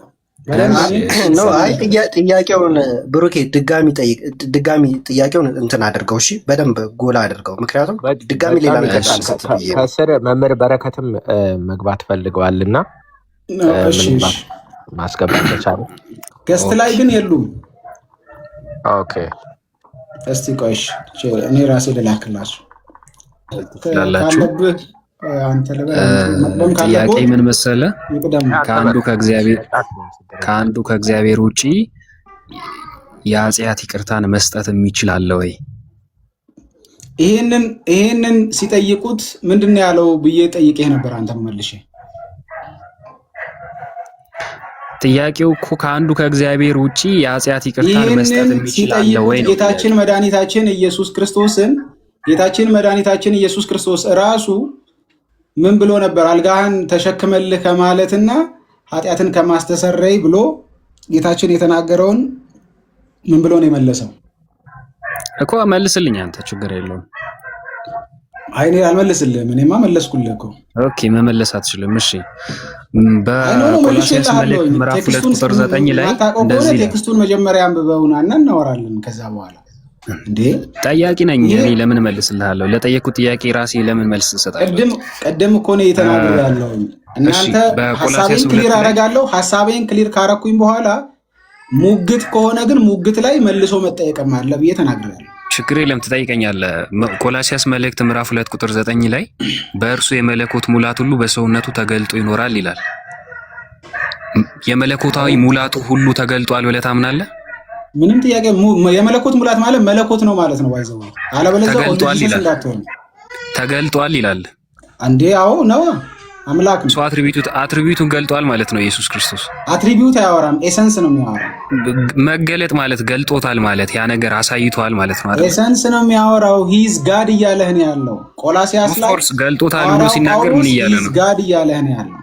ኢሴንሻል ነው ወይስ ከአትሪቢዩት አንጻር ነው የተነገረው የሚለውን እንግዲህ አንተ በደንብ እንትን ማለት አለብህ። ኢየሱስ የሚናገረው ኤሰንስ ነጥለህ ነው የምታወራው። በነገር ላይ ነጥልኩ ትላለህ እንጂ ቆይ ስማኝ። አትሪቢዩት የመለኮታዊ ግብረ ባህሪ እንጂ ባህሪ አይደለም። ስለ ባህሪ ስታወራ ስለ አትሪቢዩት እያወራህ ላይሆን ይችላል። መነጣጠልን አታምጣው። ስለ ባህሪ ስታወራ ስለ ግብረ ባህሪ እያወራህ ላይሆን ይችላል። ግብረ ባህሪው ግን ከመለኮት ተነጥሎ ይኖራል እያልኩ ግን አይደለም። ኦፍ ኮርስ እሱንማ ምንድነው? ቆይ አንዴ ብሩኬ ቫዮሌሽን ዋርኒንግ ያሳየኛል። ዩር ላይቭ ኢዝ ፍላግድ አውት። እሺ በቃ መምህራኖች ይቀጥሉ። እኔ hateful behavior repeated violations could result in your life being discontinued. ብዙ አልቆይም እና it's not I gotcha question ምናምን የሆነ ትሪክ ለማድረግ አይደለም እግዚአብሔር በሚያውቀው just clear up እንድናደርገው ብዬ ነው።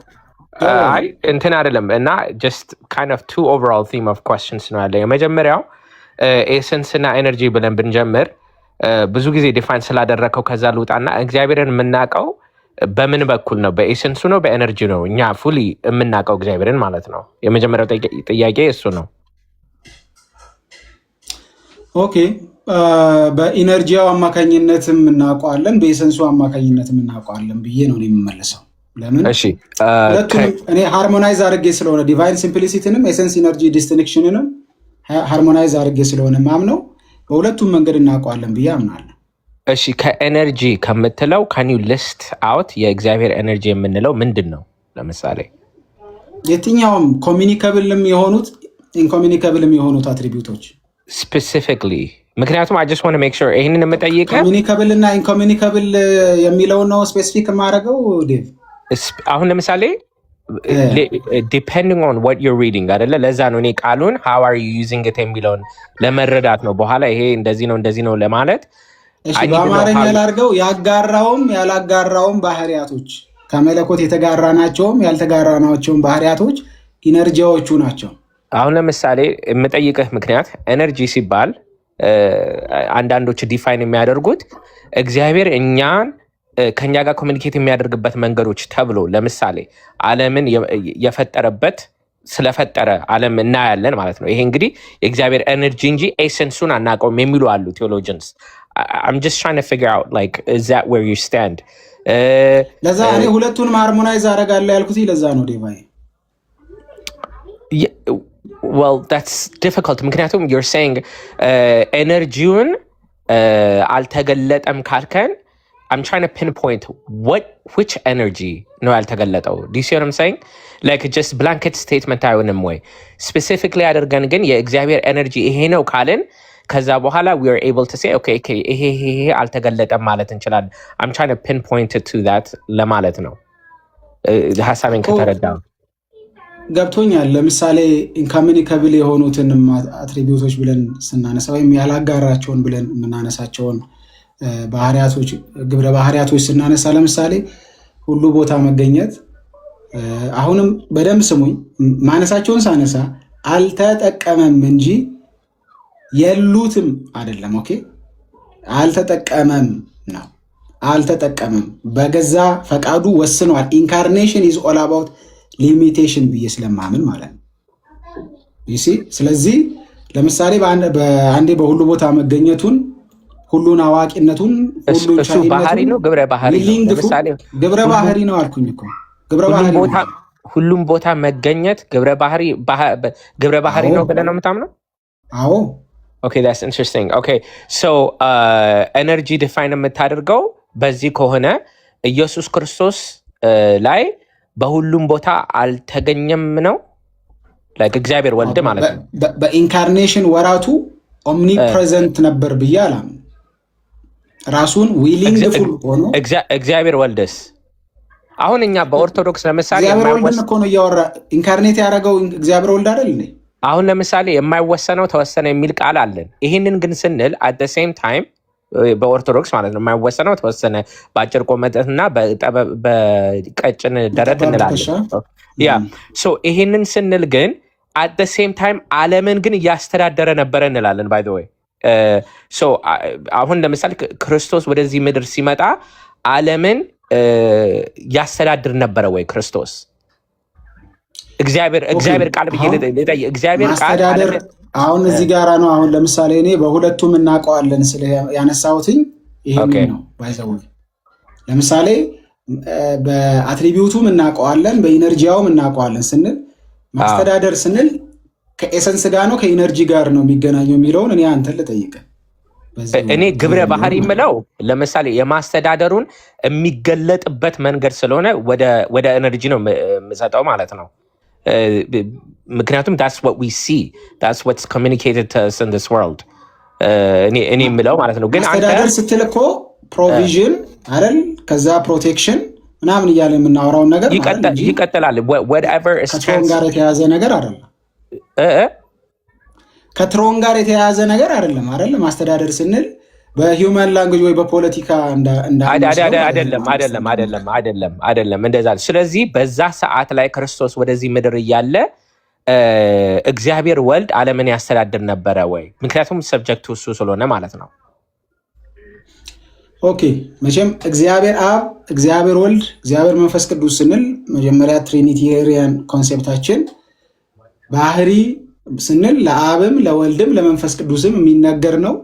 ከዛ አንዱ መለኮታዊ ባህሪ ግን በዲቫይን ፐርሰኖቹ መካከል ደግሞ ይገለጣል ነው እያወራን ያለ ነው።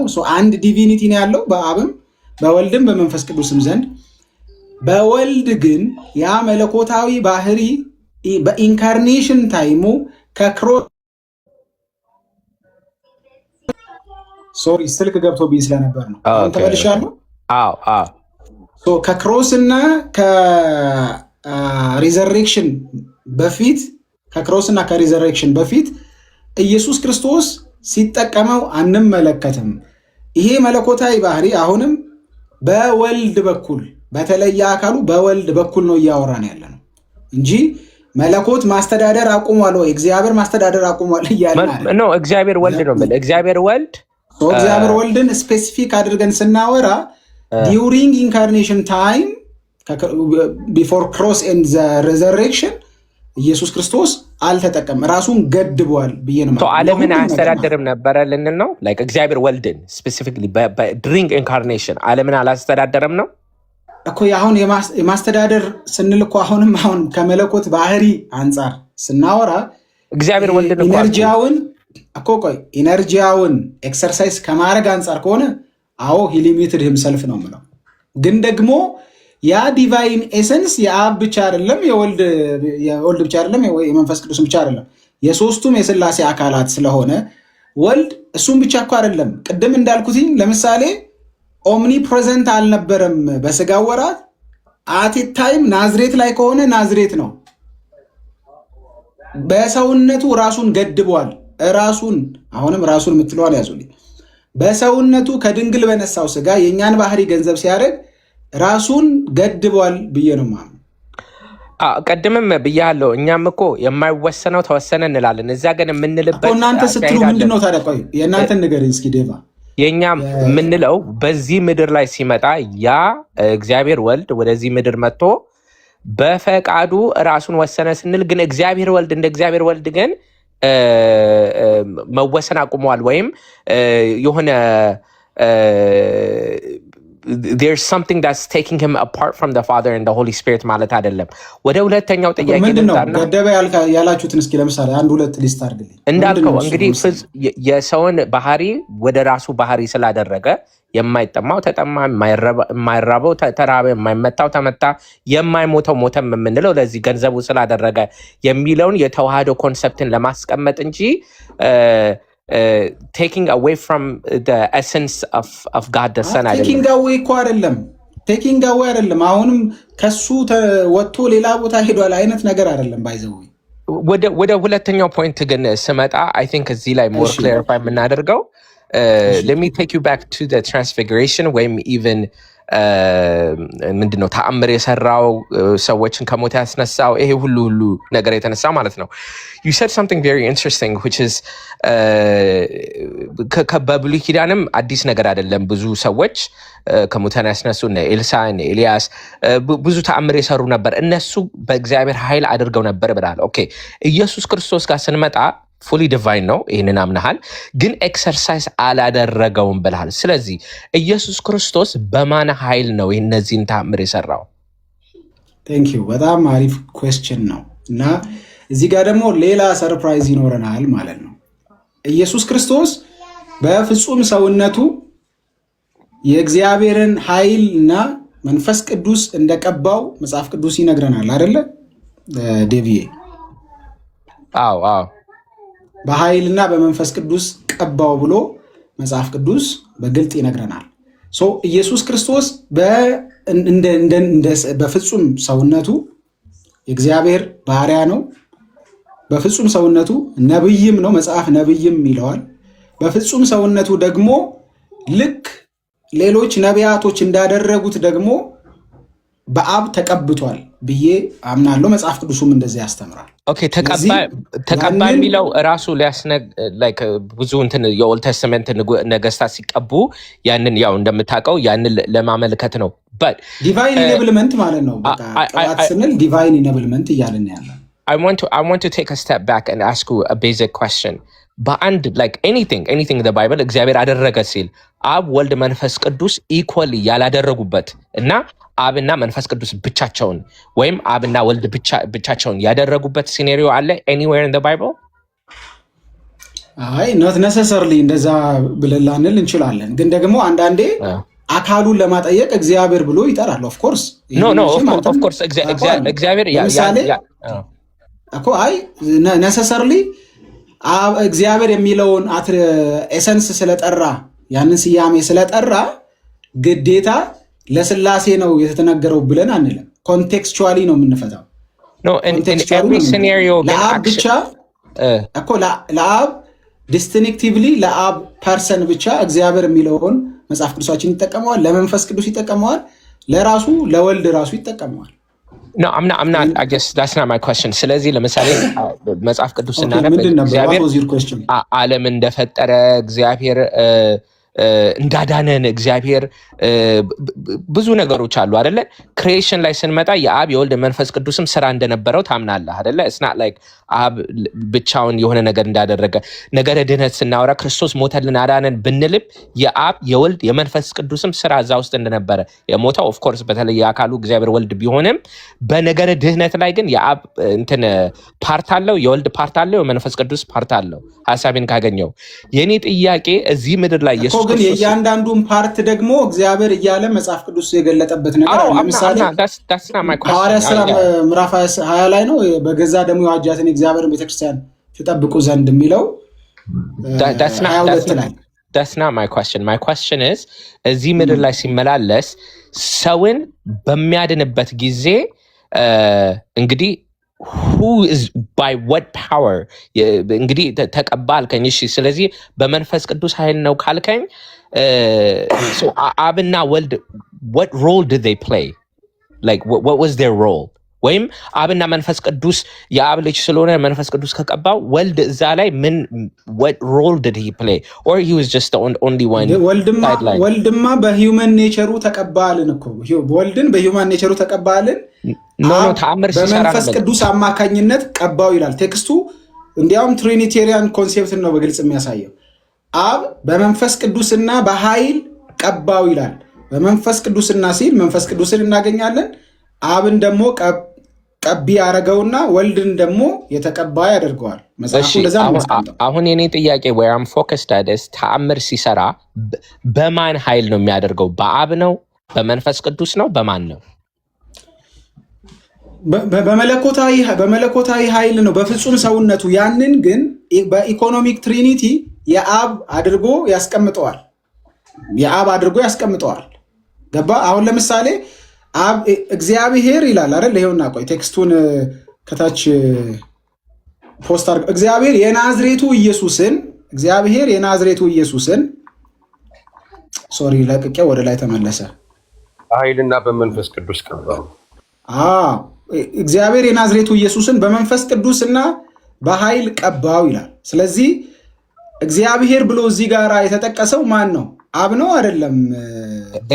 እኔ እኮ ስፔሲፊክሊ የምጠይቀው ተአምር በሚሰራበት ጊዜ ነው። ስፔሲፊክሊ እኮ ወደ ተአምሩ ከመሄዳችን በፊት ተቀባ የሚለውን እንመና። ተቀባ የሚለው አሁን ለምሳሌ እኛ የምንፈታበት ምክንያት በሌላ ሰው ወደዛ እኮ መግባት ስላልፈለኩ ነው። ቅባት ስንል አሁን የእናንተ ሄርሜኔቲክስ ብዙ አይነት እንደሆነ አውቃለሁ። የአንድምታ ትርጓሜ ያላችሁ ብዙ አይነት እንትን አሁን ለዛ ፎከስድ አድርጌ እየጠየኩ ያለሁት አሁን በርዕሱ እኮ እዚህ ጋራ ግን እኔ አሁን እዚህ ጋራ በቀጥታ ሊትራሊ ስል ሊትራል ኢንተርፕሪቴሽን ያልኩኝ አይደለም። ኤክስፕሊሲትሊ እዚህ ጋራ እግዚአብሔር የሚለውን ኤሴንሻል ናውን የተጠቀመው ሉቃስ እግዚአብሔር የሚለውን ለአብ ነው፣ ለወልድ ነው፣ ለመንፈስ ቅዱስ ነው። እሺ እዚህ ጋር አይኒድ እውነቱን ለመናገር አይኒድ ጎ አውዱን ማንበብ አለብኝ ሙሉን እንትን ዝም ብዬ ጌስ ማድረግ አልፈልግም። ግን እግዚአብሔር ቀባይ አንዴ ላንብብልህና አንዴ ስማኝ ቴክስቷን አንድ ቁጥር ስለሆነች ላንብብ። የኔ ጥያቄ ስፔሲፊክሊ ተአምር ሲሰራ in his full essence እሱን ይሄን የሚመልስ ስለሆነ ነው። ዴቪ አንድ ቁጥር ስለሆነች ላንብብልህ። አንድ ቁጥር ነች 10:38 ላይ አይ ቲንክ እግዚአብሔር የናዝሬቱን ኢየሱስን በመንፈስ ቅዱስ በኃይልም ቀባው፣ እርሱም መልካም እያደረገ በደንብ ስሙ ቀባው ካለ በኋላ እርሱም መልካም እያደረገ ለዲያብሎስም የተገዙትን ሁሉ እየፈወሰ ዞረ፣ እግዚአብሔርም ከእርሱ ጋር ነበረ ይላል። ስለዚህ እዚህ ጋራ ሶስቱን የትሪኒቲ ፐርሰንስ እናገኛለን። መንፈስ ቅዱስ ይላል፣ እግዚአብሔር ይላል፣ የተቀባውን ኢየሱስን ኢየሱስ ብሎ ይጠራዋል። ስለዚህ እዚህ ቦታ ላይ እግዚአብሔር ሲል እየተናገረ ያለው ስለ ዲቫይን ኤሰንስ ስለ ጋድ ሄድ ስለ ኡሲያ ነው እየተናገረ ያለው ወይስ ኡሲያውን የተጠቀመው ስፔሲፊክሊ አሁን እኮ አንተን እኮ እሱን እኮ I'm asking you that question። አሁን እንግዲህ ተአምር ሲሰራ ስትጠይቀኝ መለስኩኛ። አብን ነው እዚህ ጋራ እየተናገረ ያለው ብዬ እኮ ተናገርኩኝ እኮ።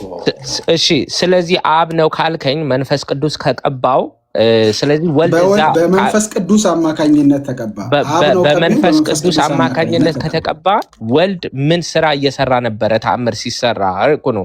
ተአምር ሲሰራ ወልድ ምን ስራ? ወልድ ነው። ወልድን እኮ ነው ተቀባ እያልኩኝ ያለው። ማን ነው እየተቀባ ያለው? ተአምር በሚሰራበት ጊዜ I don't know back and forth እንድናደርገው አይደለም፣ ግን ኢየሱስ ክርስቶስ በዚህ ምድር ላይ ያለ ተአምር በሚሰራበት ጊዜ በማን ኃይል አደረገው? is my question እኮ በየትኛው ኃይል አደረገው? ዮሐንስ ሐዋርያት ሥራ ምዕራፍ 10 ቁጥር 38 ላይ እግዚአብሔር የናዝሬቱን ኢየሱስን በመንፈስ ቅዱስና በኃይል ቀባው ይላል። በመንፈስ ቅዱስ ኃይል ልክ ሐዋርያቱ ተአምራትን ድንቅን ሲያረጉ የነበረው በመንፈስ ቅዱስ እንደሆነ በመንፈስ ቅዱስ ኃይልና ቅባት አደረገው ማለት ነው። ተአምር ሲሰራ በመንፈስ ቅዱስ ኃይል ተአምር እየሰራ ነው ማለት ነው። ምንም ጥያቄ የለውም። በፍጹም ሰውነቱ ያንን አድርጓል። ራሱን ለመገደብ ነው የመጣው። የራሱን ዲቪኒቲ ግን ኤክሰርሳይዝ አላደረገውም። የራሱን ኢነርጂያ ኤክሰርሳይዝ አላደረገውም። ያንን ኤነርጂያ እያልኩ አይደለም፣ በመንፈስ ቅዱስ። ምክንያቱም እግዚአብሔር ወልድ ራሱ አምላክ ነው ብለናል። ኢየሱስ ክርስቶስ አምላክ ቢሆንም እግዚአብሔር ወልድ አምላክ ቢሆንም መለኮቱን ኤክሰርሳይዝ አላደረገውም። ሂዝ ኤነርጂ አልከኝ። ኦኬ ሶ ልክ እንደ ሌሎቹም እኮ ነቢያት ሌሎቹም እኮ ከዚህ በሽመን ሜክ ሹር አዎ እንደዛ ነው እያልኩ ያለው። ዊሊንግሊ ጥያቄን ጨርሻለሁ። ይሄን አርጎታ። ኦኬ ጥያቄን ጨርሻለሁ። ኦኬ እሺ ዴቭ ቴንክ ዩ። እሺ ሌላ ማንን? ቆይ አንተ አጭር ሳምሻይ እኔ እኮ ቅድም የገባሁት ያው እነሱ ዮቤ እንግዲህ ላይ ያሉትን ጨርስና እንግዲህ የተከበሩ የምንወዳቸው ናቸው። ዛሬ ተቀጣጥራችኋል አይደለ? የቃልዬ ቤት የስላሴን አንድ ላይ ጀምሯል አይደለ? ሶሪ እሺ ላይ ያሉት ጥያቄ ወይ ሁለት ጥያቄ ወይ መምህር በረከትን አስቀድማ ሳሚንና መምህር በረከትን ብቻ ተቀብዬ በቃ አይ እኔ እንደዛ ከሆነ በጣም ታይት ከሆነ ስኬጁል ሌላ ጊዜ እናደርገው። ምናልባት ከመምህር በረከት ጋር ብዙ ሳይረዝም እሳቸው ከማውራታቸው በፊት ማቴዎስ 28 ላይ ያለውን ላይ እና ዮሐንስ 17 ላይ ሲነሳ የነበረውን ነገር እንደው በጣም ባላንስድ በሆነ መንገድ የአባቶችንም ትርጓሜ ባለ መንገድ ኤክስፕሌን ቢደረግ፣ ምክንያቱም በጣም ሚስ አንደርስቱድ እንዳትደረግ አንተም እንደዛ ቢሆን መልካም ነው። ግን ሌላ ጊዜ መደም ጊዜ ሲኖር ግን እያንዳንዱን ዲቴል እኔም ጋር ያለውን ነገር ሪፍሌክት ማድረግ ፈልጋለሁ። ተባረኩ። ኦኬ በአንድ ስቴትመንት ክሊር ለማድረግ ያህል ኦንቶሎጂካል ኬኖሲስን አልቀበልም። ኢየሱስ ክርስቶስ ተለውጧልን የሚል የውላጤንም ትምህርት አልቀበልም። ከመለኮትነት ወደ ሰውነት ተለውጧል። በቢከሚንግነስ ነው ማምነው። ዘጋድ ቢኬም ማን የሚለውን ይሄንን ቢከሚንግነስ ዲቫይን ኤሰንሱ እንዳለ ሂዩመን ኤሰንስን አሲዩም አድርጓል ከድንግል ነስቷል ብዬ አምናለሁ። ከዛ የተነሳ ድንግል ማርያምም የአምላክ እናት ወይም ቴዎቶኮስ እንላታለን። በምድር ላይ ሲኖርም በነበረበት በስጋው ወራት መለኮታዊ ባህሪን አቷል ብዬ አልልም። መለኮታዊ ባህሪ የሚታጣ የሚወልቅ ነገር አይደለም። ዲቫይን ዲስኮንቲኒቲ የሚባል ዲቫይን ላንጉጅ የለም። ቴዎሎጂካሊ አይሄድም፣ ሎጂካሊም አያስኬድም። መለኮትነቱ የሆነ ጊዜ ወልቆ የሆነ ጊዜ የሚደረግ አለ። ኢንካርኔት ሲያደርግ ቅድም ዴቭ በቤተክርስቲያን የሚያነሱትን የማይወሰነው ተወሰነ፣ ረቂቁ ገዘፈ፣ በሁሉ ቦታ የሚያድረው ጠባብ ትከሻ አደረ እንላለን። እኛም ግን የእኛ ትርጓሜ ሌላ ነው ብለዋል። እኔ ይህንን ከኢነርጂያ አንጻር ነው የምወስደው። ሌትራሊ ከኢነርጂ አንጻር ራሱን ሊሚት አድርጓል ብዬ አምናለሁ። ለዛ ነው ቀድሞም በአንተ ዘንድ የነበረኝ ክብር የሚለውንም ያነሳውበት ምክንያት ከዛ አንጻር ነው። መምህር በረከትን ብቻ ላስተናግድና ከይቅርታ ጋራ ሌሎቻችሁን ነገ ተነገ ወዲያም እንቀጥላለን። ቃሌ 3 ሰዓት ነበር እንዲያውም ያለው። አምሶሪ በጣም እዛ መሄድ ስላለብን ነው። መምህር በረከት ሰላም፣ ሁላችሁንም ሰላም ብያለሁ። አይ ፕሮግራም ካለ ወደዚያ ይቻላል። እኔ አንድ ጥያቄ ብቻ ልጠይቅ ሳሚ። ክርስቶስ የመለኮታዊ ክብሩን ሪስትሪክት አድርጎታል በስጋ በመልበሱ ምክንያት የሚለው ነገር ምንም የሚያከራክር አይደለም።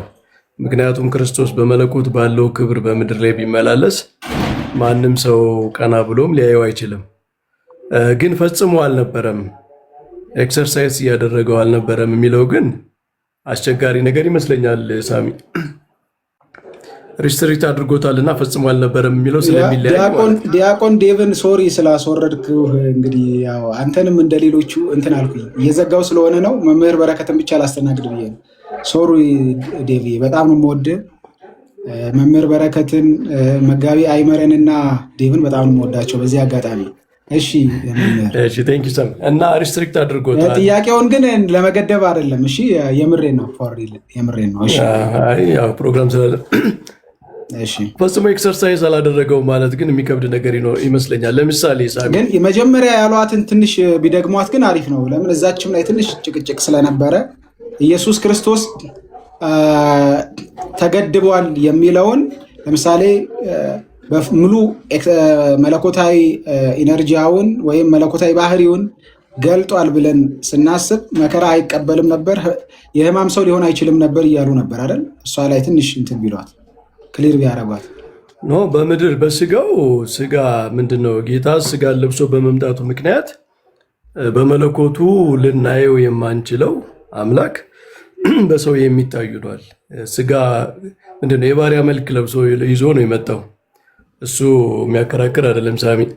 ግን ፈጽሞ መለኮታዊ ኢነርጂውን ኤክሰርሳይዝ እያደረገ አልነበረም የሚለው ግን ብዙ ጥያቄዎች የሚያስነሳ ይመስለኛል። አንደኛ ለምሳሌ በደብረ ታቦር ተራራ ላይ የተገለጠው እንደነ ሙሴ እንደ ነቢያት ምናምን ካልነው የጸጋ ክብር ነው ማለት ነው።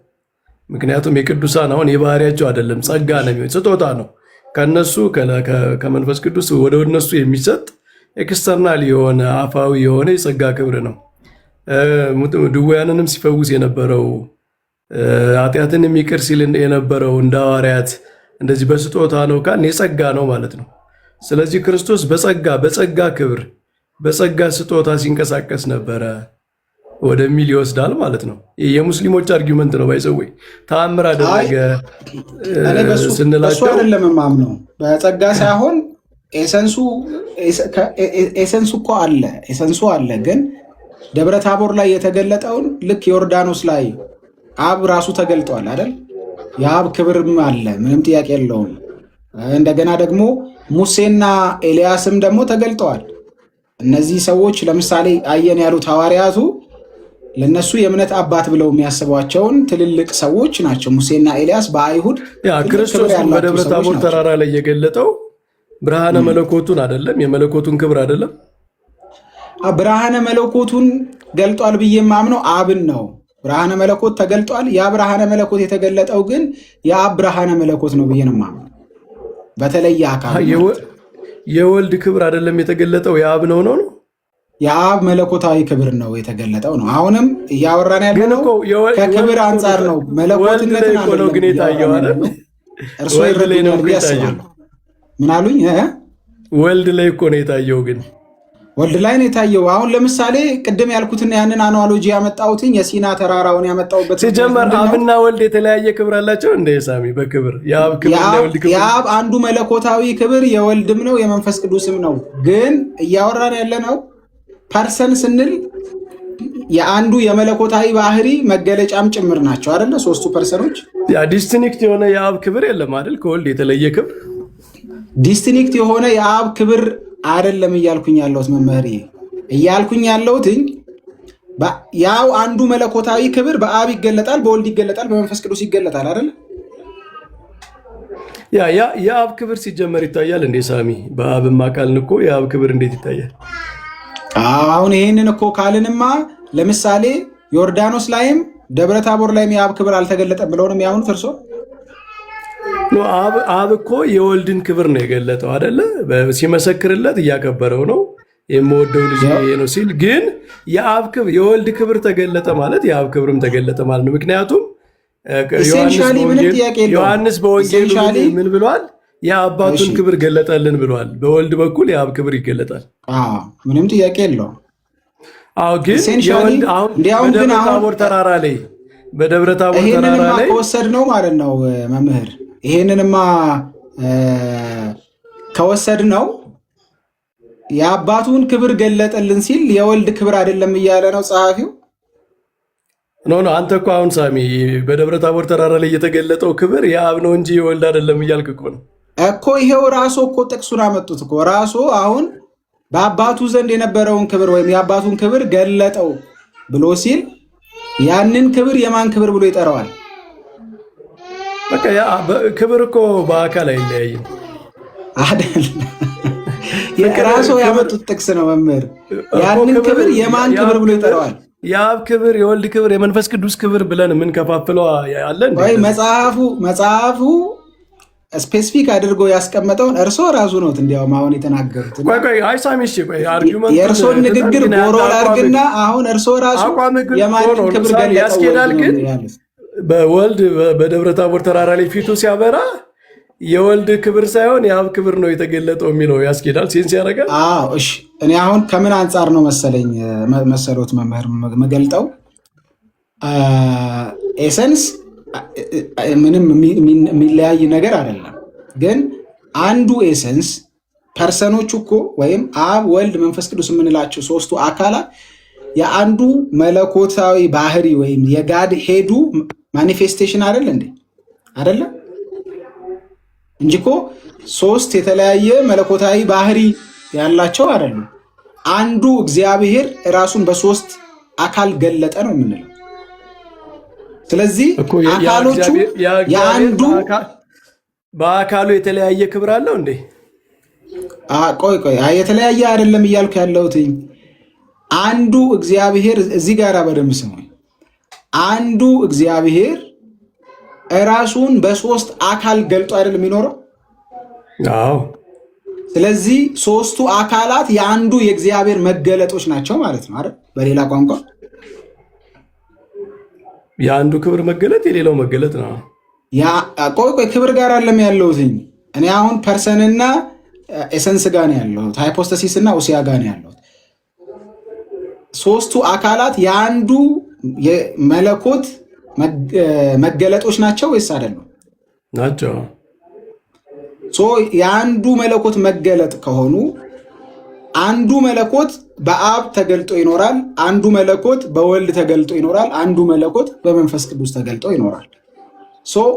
ወልድ በተለየ አካሉ ከድንግል ስጋ ነስቶ ኢንካርኔት ሲያደርግ ግን ዲዩሪንግ ኢንካርኔሽን ኢየሱስ ክርስቶስ ራሱን ሊሚት አድርጓል። በሌላ ቋንቋ በወልድ የሚገለጠው አንዱ በአብም የሚገለጠው በመንፈስ ቅዱስም የሚገለጠው አንዱ መለኮታዊ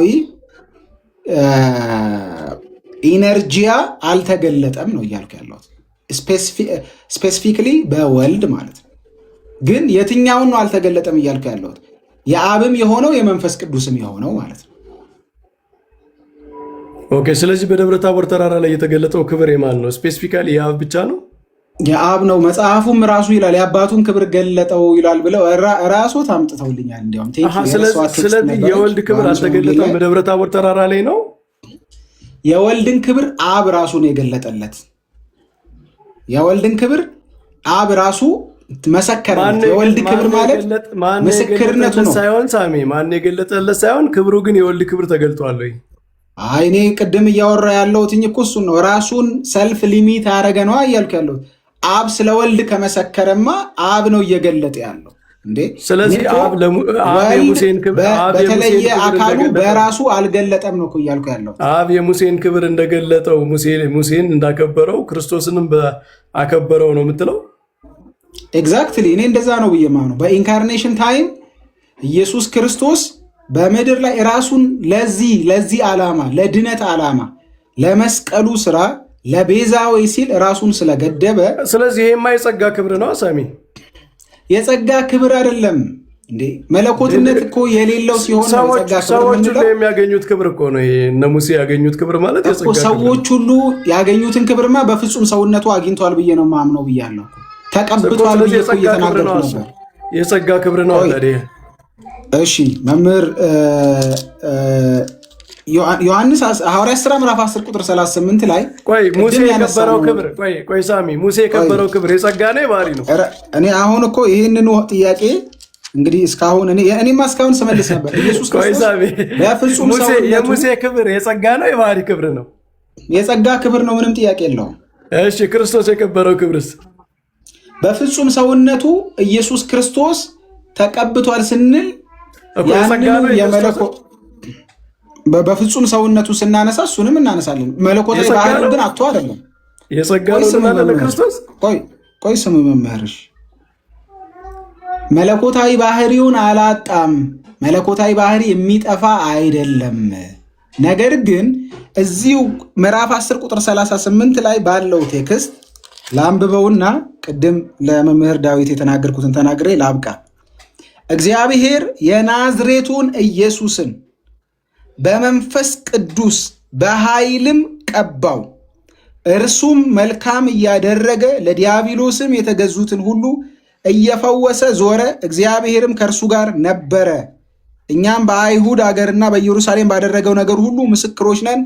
እርሱንም በእንጨት ላይ ሰቅለው ገደሉት ይላል።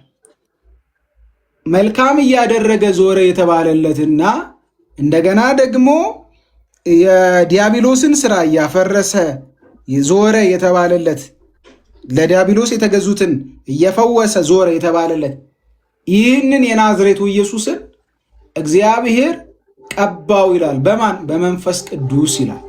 ስለዚህ ኢየሱስ ክርስቶስ ተቀብተዋል ብለው ያምናሉ አያምኑም? እርስዎን ልጠይቆት እስኪ። ተቀብቷል ብዬ ማምናለሁ፣ ግን ኢየሱስ ክርስቶስ ብራራለሁ። ግን ያንተን አቋም አላወቅኩትም። አንድ ደቂቃ ብቻ ነው ፈለገው። ቢያንስ ከሩብ ልዝጋና ወደ ነቃሌ ጋር ልሂድ። ግን በአንድ ደቂቃ ውስጥ እስኪ የራሱ የሱናል ነብይም ነው ብዬ አምና በፍጹም ሰውነቱ ለምን ኢንካርኔሽን እኔ አሁን መምህር ተቀብቷል ስለሚያውቁ ጸጋ ተቀብሏል እያልክ ነው? ቆይ ስሙኝሽ። አዎ ዲቫይን ኢኔብልመንት እኮ ነው። በቃ ጸጋ ጸጋ ተቀብሏል፣ እንደ ቅዱሳን ጸጋ ተቀብሏል ለልጅነቱ እኮ አይደለም ያልኩት። አዎ ላደረገው ተአምራትማ አዎ ለልጅነቱ አይደለም የጸጋ ስንል ምናው ኢየሱስ ክርስቶስ የባህሪ ልጅ ነው። ነገር ግን ደግሞ የእግዚአብሔር ባሪያ ሆኖ ባገለገለበት በአገልግሎቱ ግን ኦፍኮርስ ተቀብቷል። ምንም ጥያቄ የለውም። ጸጋ ተቀብሎ ጸጋ እኮ ማለት ማድረግ የማንችለውን የምንችልበት ማለት እኮ ነው። ባይዘው እሺ። ስለዚህ ኢየሱስ ክርስቶስ የባህሪ ክብርና የጸጋ ክብር አለው ነው የምንለው? ሁለቱንም? አዎ ሁለቱም አለው ኢየሱስ ክርስቶስ። ሳሚ አዶፕሽኒዝም እኮ ሄሬሲ ነው ሳሚ። በካቶሊክ አይደለም፣ በፍጹም አይደለም። እኔ የባህሪ ክብር የለውም ብያለሁ። አሁን እርስዎ ራሱ ሲናገሩ የባህሪ ክብርም አለው የጸጋ ክብርም ይሄውና እኮ ይናገራል እኮ ባይዘው እኮ ክርስቶስ የጸጋም የባህሪም ክብር አለው ብሎ ሁለት ክብር መስጠት ሄረሲ ነው። ምክንያቱም ይሄ ማለት ምን ማለት ነው መምህር? ይህንን ቴክስት አብራሩልኝ። ኦኬ ዮሐንስ 10 ሐዋርያት ሥራ 10:38 አብራሩልኝ። ለሱማ እነ ዮሐንስ አፈወርቅ እነ ቅዱስ አትናቴዎስ ሁሉ በየመጽሐፋቸው ያብራሩት ነው። ምን መሰለህ ሳሚ፣ ስለ ክርስቶስ ተቀባ፣ ጸጋን ተቀበለ፣ ተሾመ ምናምን ተብሎ ቢነገር በተዋህዶ ምክንያት መንፈስ ቅዱስ የባህሪ ሕይወቱ ሆኖ ስላገኘው የባህሪ ክብር ነው እንጂ የሚናገር የጸጋ ክብር አይደለም። ምክንያቱም ለክርስቶስ ስንናገር ያልነበረው የባህሪ ክብር ነው የሚኖረው። በተዋህዶ ምክንያት ስለ ሰውነቱ ነው። በሰውነቱ እኮ የተነገረለት በሰውነቱ እኮ የባህሪ በሰውነቱ ካልንማ መነጣጠል ጀመሩ ማለት ነው። እና በአምላክነቱ ተቀባልን ነው እንዴ? ቆይ አይደለም። እርሶ አሁን በሰውነቱ በመለኮትነቱ ብለው ያወራሉ እንዴ? ሲጀመር እናንተ ቤተክርስቲያን ውስጥ እንደዛ ተብሎ ይወራል እንዴ? አንድ ስግው ቃል ነው። ተራበም ተጠማም ምን አለም ስንል አንድ ስግው ቃል ነው የምንለው እንጂ ይህንን በመለኮቱ ይህንን በሰውነቱ ነው ብለን አንነጥልም ትሉ የለ እንዴ እናንተ? እንዴ በሰውነቱ ሞተ አንልም እንዴ? ሰው ስለሆነ አምላክ በስጋ ሞተ ነው እንጂ የምትሉት የነጥላችሁ ትላላችሁ እንዴ? በጣም የሚገርም ሰርፕራይዝ ነው። ስለዚህ ኬልቄዶናውያን ሆናችኋል ማለት ነው። ዌልካም ቱ ኬልሰደን። በመጨረሻ እንደሱ አይደለም ዛሬ እንደ መምህር በረከትን ሰው ስለሆነ ሞተ ዘግቻለሁ ማለት ነው። አምላክ ስለሆነ ይሄ ቅዱስ ቄርሎስም ያለው ነው። ለማንኛውም ግን ሳሚ ለክርስቶስ የጸጋ ክብር መናገር ለክርስቶስ በጸጋ እንዲሆነ ብሎ መናገር ሄሬቲክ ነው የሚሆነው። እሺ ሳሚ ሌላ ጊዜ እናወራለን። እሺ አይ መጽሐፉ ነው የሚለው በተቀባ ይላል። በመንፈስ ቅዱስ በኃይል ቀባው ይላል።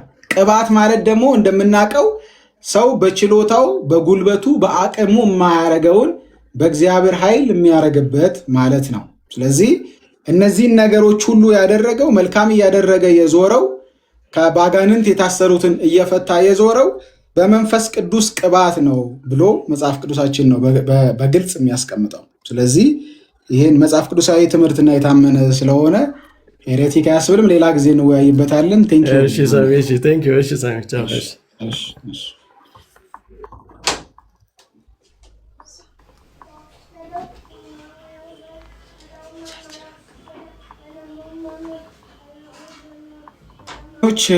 ደህና አደሩ።